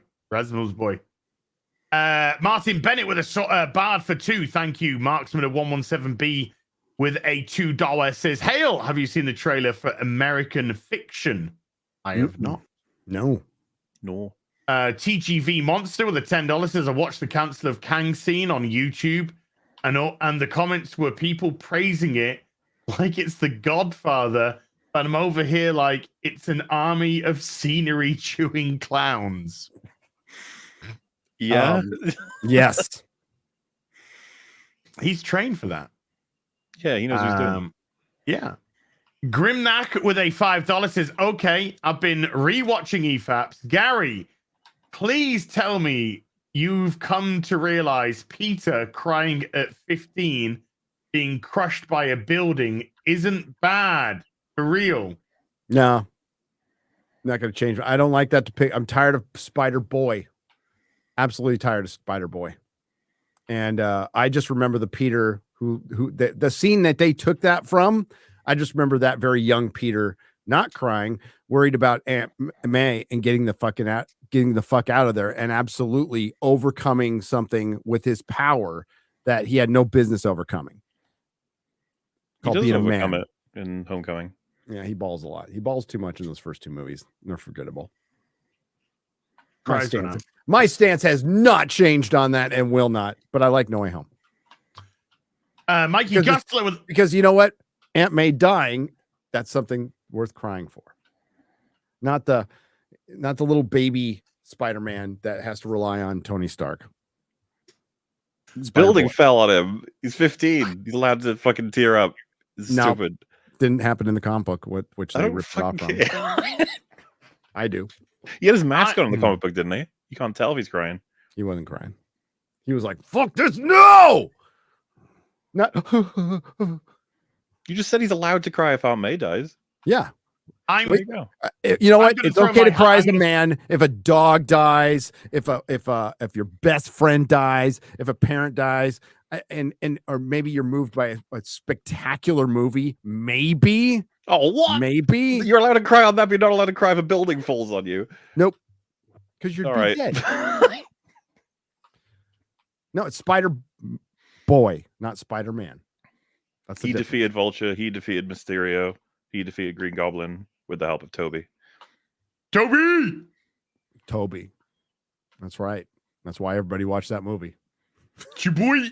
That's a fact.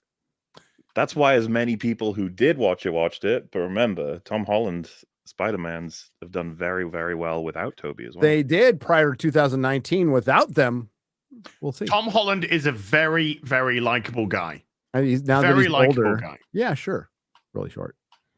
He's that okay.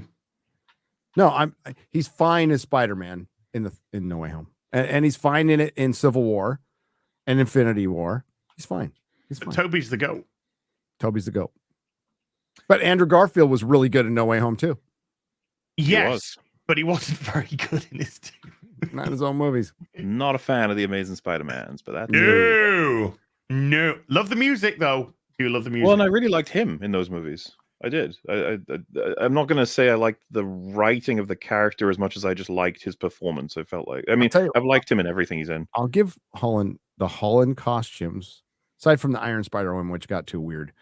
Have been pretty fucking good, really good, based on the John Romita style. Love them, love them. Yeah. Mikey Gustler's been a bard for 7, and Mikey Gustler with a $20 says, Mauler, is there any plans on releasing Christmas EFAP movies? My favorite Christmas movie is Jim Carrey's The Grinch. I think it's got a good satire about the commercialization of Christmas, and Jim Carrey is amazing as the Grinch. We got 2 planned for this year. Very, very, very different movies, but both Christmassy. We haven't recorded them yet, and we've got so much to fucking do. The backlog is insane. As Gary is aware, we're currently stressed to the limits of getting something done for you guys that I'm very worried we won't be able to make it in time for, but we'll talk about that at the end of this, I think. Oh, it's not we can get it recorded in time. I don't know if we can get it edited in time is the problem. Oh, when's the shit we recorded last year coming out? 2025.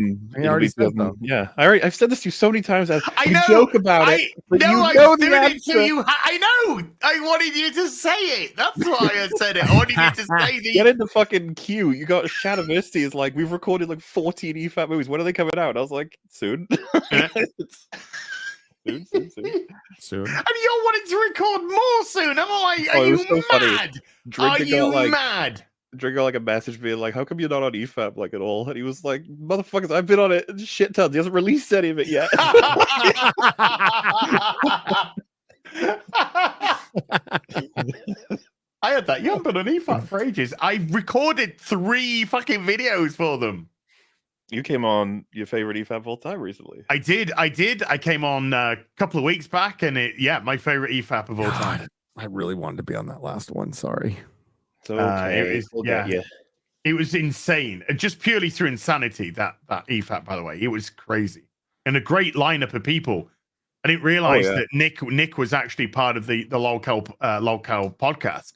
Yeah, then you had who was completely unaware that poor man was losing his mind. He was broken, man. he was broken. The girl. Twain. Like, get her out of there. Save the girl. Toby sucked as Spider-Man. You want to know why I love that quote from your chat? That's completely wrong. It's completely wrong. It's 1,000% wrong. But I love it because that's normal fandom. Bless your heart. Yeah. Bless your heart.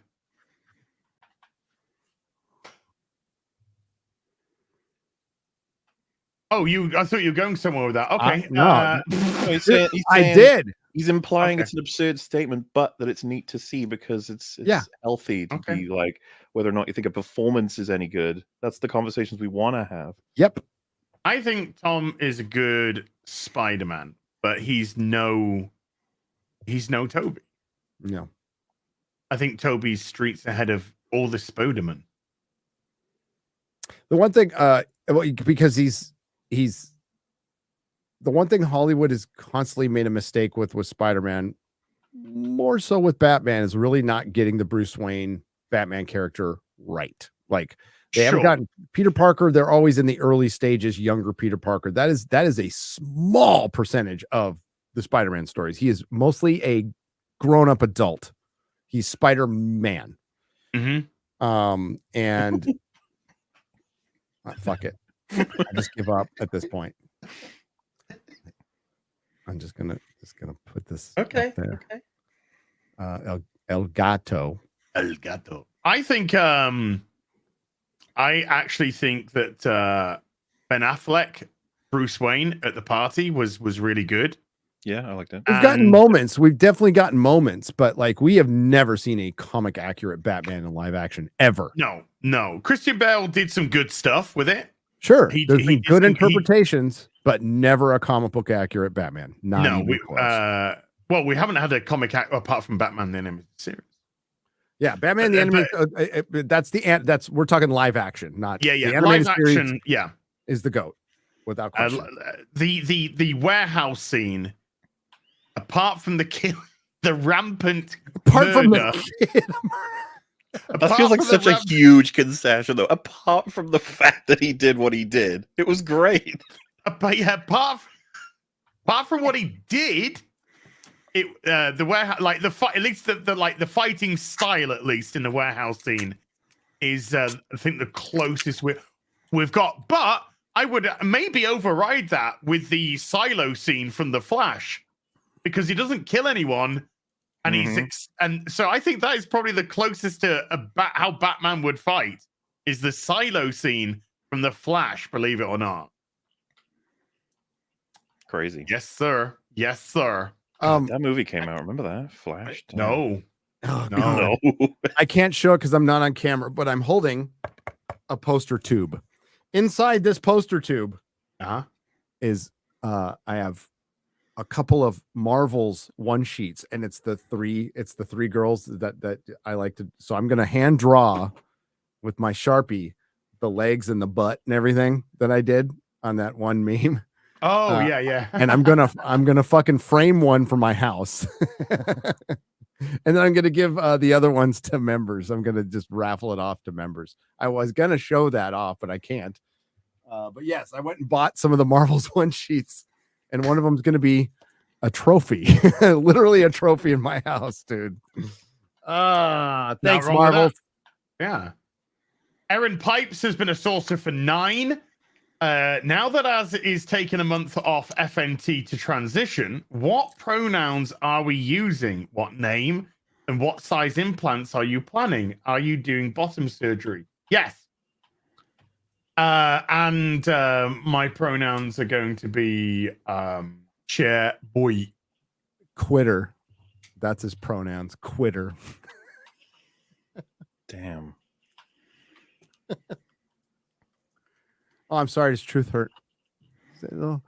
No, doing a late night show for 3.5 fucking years does. Oh yeah. Okay. Incognitus Jones has been a bar for 24. Brendan, you're known B. for going to bed so early. Fuck off. Fuck off. It's you. Yeah, you were playing fucking Dwarf Game at like 5 a.m. This has caused it, Gary. This has caused it. I have been unable to get my sleeping pattern back for 3.5 years because of what is the fucking show. percentage of your American audience on your YouTube channel? And be honest. It's I think I'll give you an exact. I'd rather have you blame me than your viewers. How about that? I do blame you. Good. It is United States 38.5%. That's pretty good. United Kingdom 14.4, Canada Shire 4.4. Wait a minute, I have what? No. I have more UK viewers. Percentage, Gary. Yeah, you have nearly 1 million subscribers, so by default, you will. I have 16% UK. Okay. Well, it's probably because you're from New Zealand. I mean, yeah. Oh, yeah, something to do with it. Australia 3.1, Germany 2.4. You have more Australians than I do. Boost. Brendan P's become a member at the bard level. Thank you. Scott Christie Jones has been a bard for 10. Smeegs has been a Witcher for 19. Cheers, lads. Great to meet so many cool people at the meetup a couple of weeks back. Amazing time. Been watching the Who reviews. Y'all, give me an early Christmas present and Happy New Year. Hold on. Give me an early Christmas present and year this crap apart. I think it's meant to be tear. Tear this crap apart. Hail. I think we did pretty. I think we did a good job. By the way, I told Az this already, but Nerdrotic Jr. has been binge watching as his Batwoman reviews.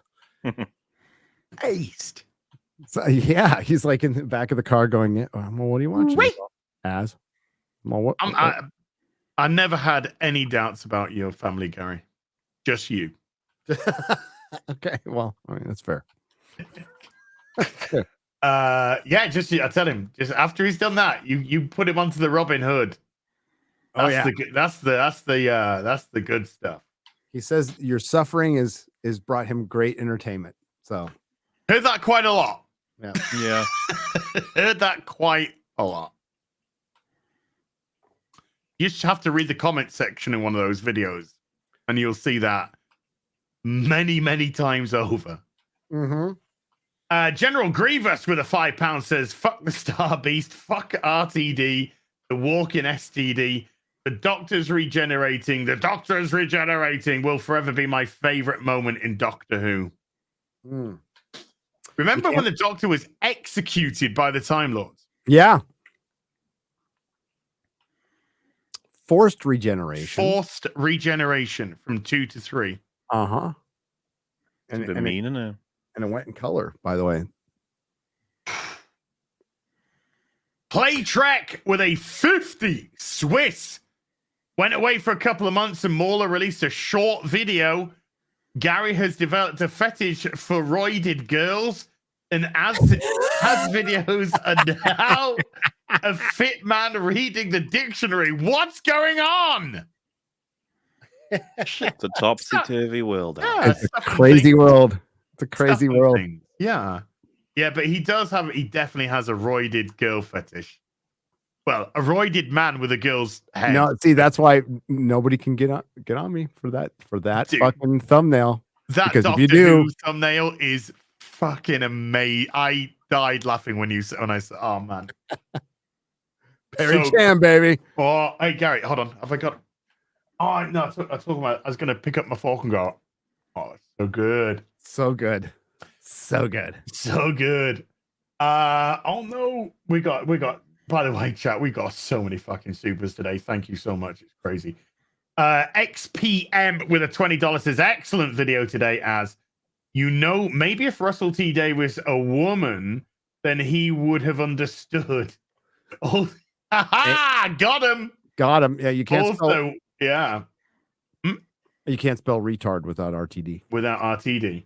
What's your favorite Doctor Who Christmas special? I just watched the Christmas Carol once again. Loved it.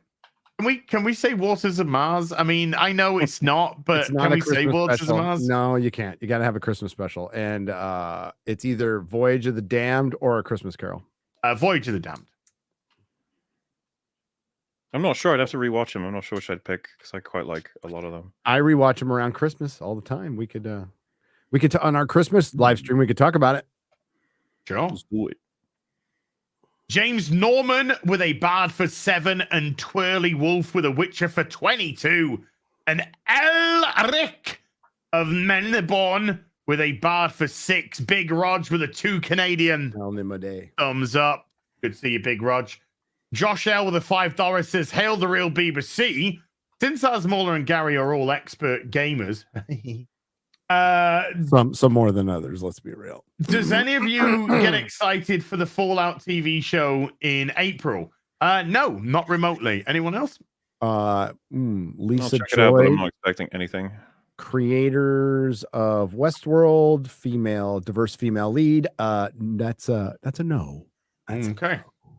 And he's the expert. Well, no, my kid's the expert. My Nerdrotic Jr. fucking loves Fallout, and he didn't give a shit. It has just say $5. Probably. Welcome to Shitty Walk. Can I take the order, please? Curtis Caven with a £5 says, we've just seen a lot of garbage, but is Doctor Who the biggest woke destruction of a franchise ever? Feels like it. Yes. Keep it up, guys. You are the antidote, and that's their first ever super chat on the channel. So thank you so much indeed, Curtis. And I will mirror Gary and say, yes. Unquestionably. Absolutely embarrassing. Embarrassing. There's bad ones. There's bad one. Yeah, no comment from Mueller, but there's bad ones. But my top 5 murdered franchises, I absolutely stand by number 1.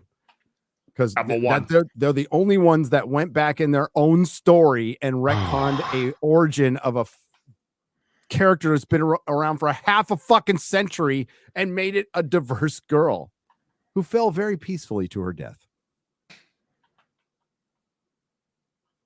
Feyre Sama with a $5 says, I just wanted to stop by and say that you all would be much better and much smarter as females. Yes, we knew that by RTD logic. Hose Taco, and when January rolls around, Az will be one. That's why he's taking a month off. So gotta get my knob cut off. Hose Taco with a sorcerer for 7. Would you give up your channel if Doctor Who, Batman, Star Wars, Trek never sucked and was just better writing stories than before? That means working 9 to 5. Why? I would talk about how great they were. Yeah, why do I have to Why do we have to sacrifice? Yeah, go fuck yourself. I would love to have my channel and talking about these good shows. That's what I'd like to have. I want my cake and eat it. Thank you. Oh, that's what I want. I didn't do anything fucking wrong. I just supported this shit for fucking decades. That's the spirit of the question. They're asking, would you sacrifice? Would I sacrifice my channel for proper entertainment and a good culture and let's throw everything in there. And the Twin Towers are still standing. Sure. All right, then. There would be major caveats that would have to add. One of them being that I can't say that. Lolno with a 20 check says, rolls upon rolls upon rolls. Okay. You know that, Molly? Rolls upon, you talking about Boogie? Yeah, the hooker that was look and find there out. were rolls upon rolls upon rolls. What you are talking about. The woman, the sex worker who slept with Boogie, which made her give up sex work, said about Boogie. Oh no. Yeah. You have to understand, Gary, there were several meat aprons. Meat aprons? Nerdy mama. Don't, Gary, don't. I'm cringing. You don't want to know. I don't. I don't. I am old enough to show restraint and not give a shit. Nerdy Mama with a $5 says, my first video just went up on my channel. It's about the Doctor Who special and why preaching to your audience doesn't work. Congrats. Thanks, y'all, for inspiring me. Great that you went and did something, Nerdy Mama. Hell yeah. Great that you went and did something. Well done. As Adam Krigler always says to me on Twitter, proud of you. I was going to put, I didn't want to do it. He put up a tweet talking about people unsubbing or YouTube unsubbing people from his channel. And he is definitely in the doghouse for sure. How many times has he been banned? One of the dude, it used to be a thing. He would come on Friday Night Tights when he had a strike. So I deleted the tweet. I pushed out. Sorry, chat. I put, oh yeah, that happened to me when I unsubbed.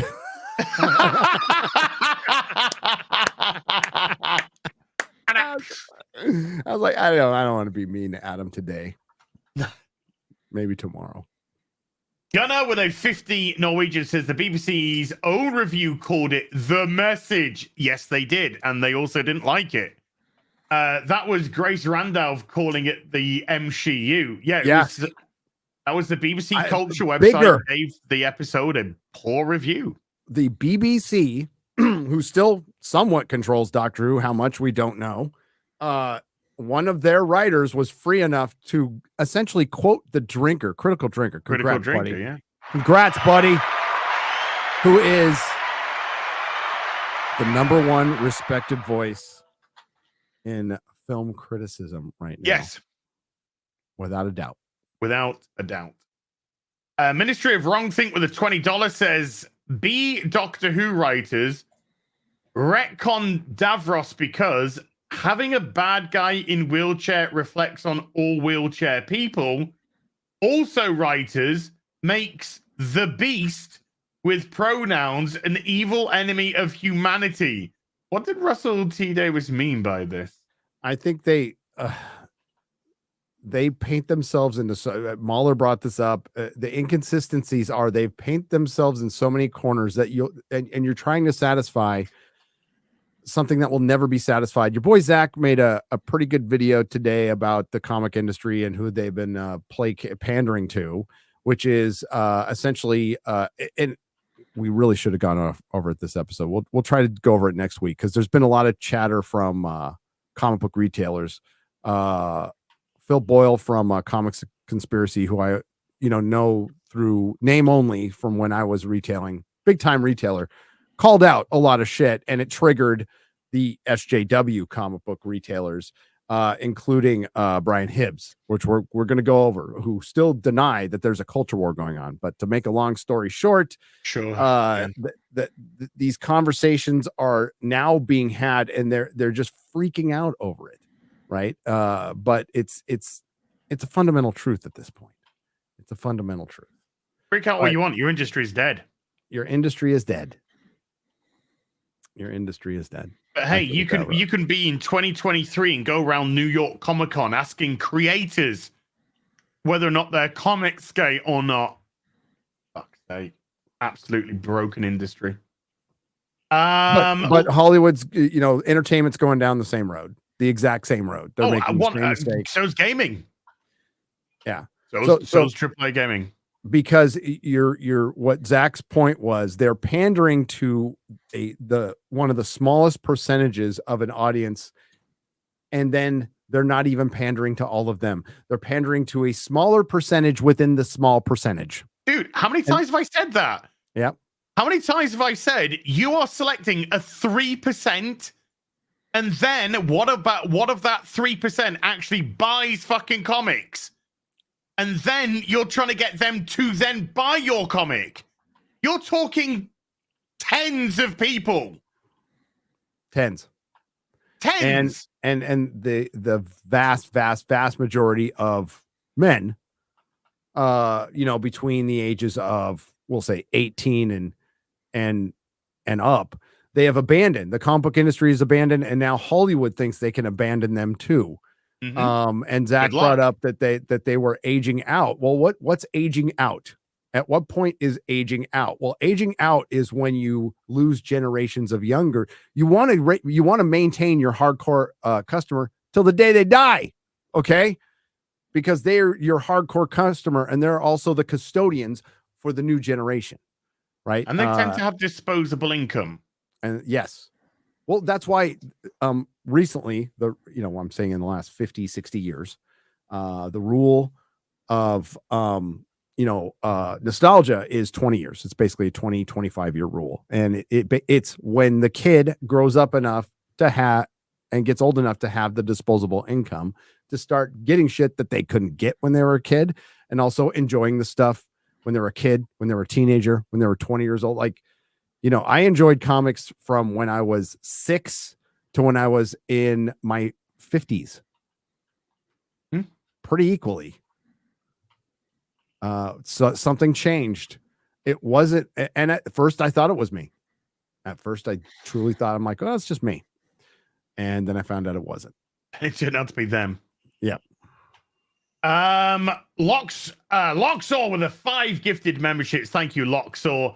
Gonna have to cherry pick a couple now, folks, because we're against the clock. But if you have super chatted and it hasn't been read out today, I will do it in a super chat square up afternoon tea with Az on Sunday, so I can give it the time that it deserves. And I thank you so much for your patience with that, and I thank you so much for your generosity with that. Dave the Rave for the £20 says, "R.I.P. Doctor Who. As a fan since Tom Baker in the Pyramid of Mars. Every Saturday, I donned my knitted scarf to watch and hide behind the sofa. Absolutely. When scared, now I hide to cringe at this woke mess. Hail the Fellowship." And that was Dave the Ray's first super chat on the channel, Dave. Yeah, I'm sorry, man. I mean, I feel you. Legalize adulthood with a $20 for the bankers. Meow, kitty, meow. I will put that in the book. Cherry pick a couple now. Thank you, Legalize Adulthood. Daniel Scott with a $50 says, "Hail to the Fellowship, as you are the silverback among silverbacks. I'm writing a graphic novel set in the 80s about a man breaking down mentally and committing his first murder, inspired by all of you. I mean, hopefully you're not thinking about murdering us. Thanks. Yay.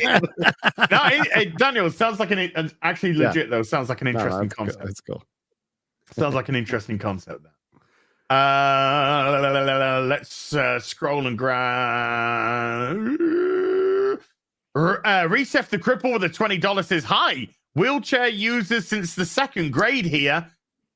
The name gave it away though. I'm only joking. All my life, I have had separate plans for fire escape planning when a group of people would carry me out because the elevators don't work and I need to get downstairs. Part 1 of 2. And then Resef the Cripple with a 50. Quote, "Aren't we so virtuous for giving those less able people representation? I am such a good person. Please adore me. I am more important than that wheelchaired person, so I can, on a whim, because I'm so important, help those lesser people out. Love me." I totally agree. It is self-aggrandizing stuff. This self-aggrandizing. If you want somebody to be portrayed in one way, they should be absolutely portrayed in the other way. Good, evil, and portray them as people. Yes, yeah. That's. But you're now just reduced to a wheelchair. Yep, you're just that's your identity. That's your entire personality. Is that chair you sit in? But that in a nutshell, though. Resef is identity politics in a nutshell. You lose your humanity. You lose your character, complexity, depth. You become superficial. You are disabled. You are black. You are gay. You are female. That's how it works. That's how it works. Because then you get put into a nice, convenient box, and then you can all be treated the same. That's where it's Alan Mack with a £20 says, "My 60th and 38 year married RTD offends new with Davros comments by then puts a woman with the message in a wheelchair to kill. He's a retard. My wife says, as Exure girl rules." She does. Good laugh. It is. Oh dear. Ian Soforth gifting 5 memberships to the stream. Thank you, Ian. EO with a £50 says, "When some people reach their 50s/60s, they become unhealthily obsessed with legacy. Given the right," you should listen to DSP. "Given the right personal circumstances, cough, no children, cough, and rampant narcissism, then the entire world becomes the victim of that obsession." That's some pretty astute shit right there. And we got Kevin Willis with a 50. Says, "I watch you way more than I watch cable TV. So here's some cash. When I'm working in the yard and doing stuff around the house, I listen to Nerdrotic podcasts via iTunes. Get more value from you guys than anything coming out of Hollywood today. Sad." Just from an objective viewpoint, yes, it is. To be honest, we should be filler content, not not the mainstream. But there we go. Right, folks, we will put a pin in it there. And then everybody who's super chat, like I said, didn't get read out today. First of all, thank you so much. Guys, we've had like 130 fucking super chats today. So you went absolutely crazy. Thank you so much. So I will read them out, though, on Sunday. Sunday Fun Day, 2:30 p.m. UK time. I will go through them. I'll give them the time that they deserve. Morley, before we go, Gary's his internet's gone or something. Morley, anything that you would like to plug before we leave? Not in particular, to be honest with you. Just everything is as expected. Open Bar is back this Thursday because Drink will be back from his holiday. And there'll be another EFAB episode on the Saturday. Loki episodes still being edited. They'll be released once they are. And just nothing unusual to mention to anybody. Gary, anything that you would like to plug before we go away? You got you.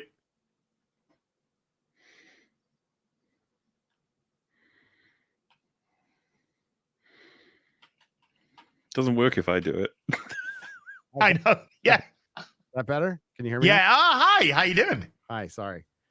I changed browsers because it just stopped on Chrome like it always does. Fucking Chrome.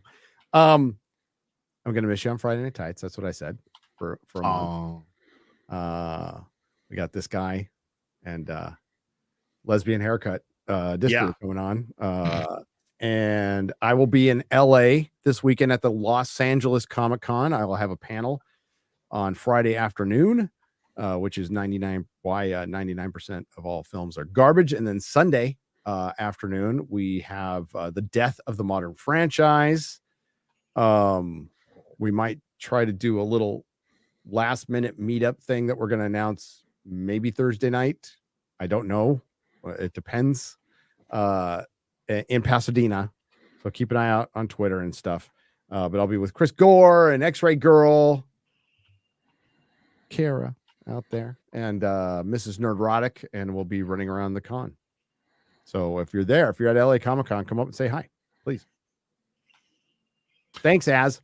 Hey, no, thank you as always. Next week we'll be on Gary's channel. Today, folks, new record for this channel on the Real BBC, 10,400 I saw.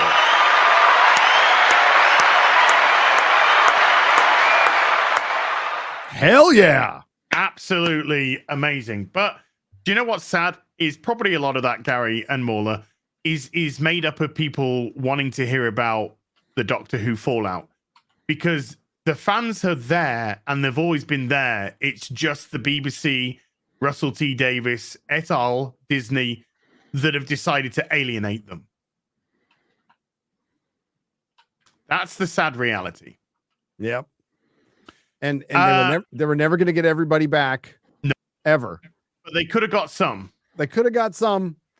And now they've given people a reason not to invest ever again. It's a net loss. It's a net loss. Yes.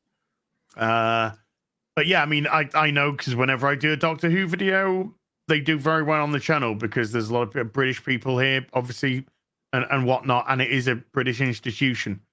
It really is a British institution. So it's so sad to see. But thank you, everyone, absolutely everyone who came today. I have a video up. I put it up just before this stream where I talk about how franchises are actually destroyed by ideology. And you'll be amazed that it's not rocket science shit. No. It's some very simple stuff which comes in and absolutely annihilates franchises. So go check that out. Tomorrow on Eric July's channel, 7:30 UK time, 1:30 p.m. Central time, Rip and the Silverback will be back. God damn it, Leroy. So do watch that. And go buy Alpha Core on Rippaverse.com. It's doing absolutely amazing. Over 1 million. Last time I checked, it was on about 1,050,000. It's now on 1,071,000 with 10,500 individual purchasers and over 18,000 books sold. But so it's still got nearly 2 months, just under 2 months to run on that campaign. Rippaverse, Ripper with an A.com. Go check it out. Go buy it. Chuck fucking Dixon writing that. Thank you, absolutely everybody who came to watch today. Mods, really do appreciate you giving up your free time. Thank you so much indeed. Everybody who super chatted, and again, if you didn't get it read out, I'll be doing it this Sunday to give you the credit that you deserve. Everybody who super chatted, membered, remembered, gifted memberships, thank you for supporting the channel. We'll be back with some more stuff very soon. You take care. Bye for now.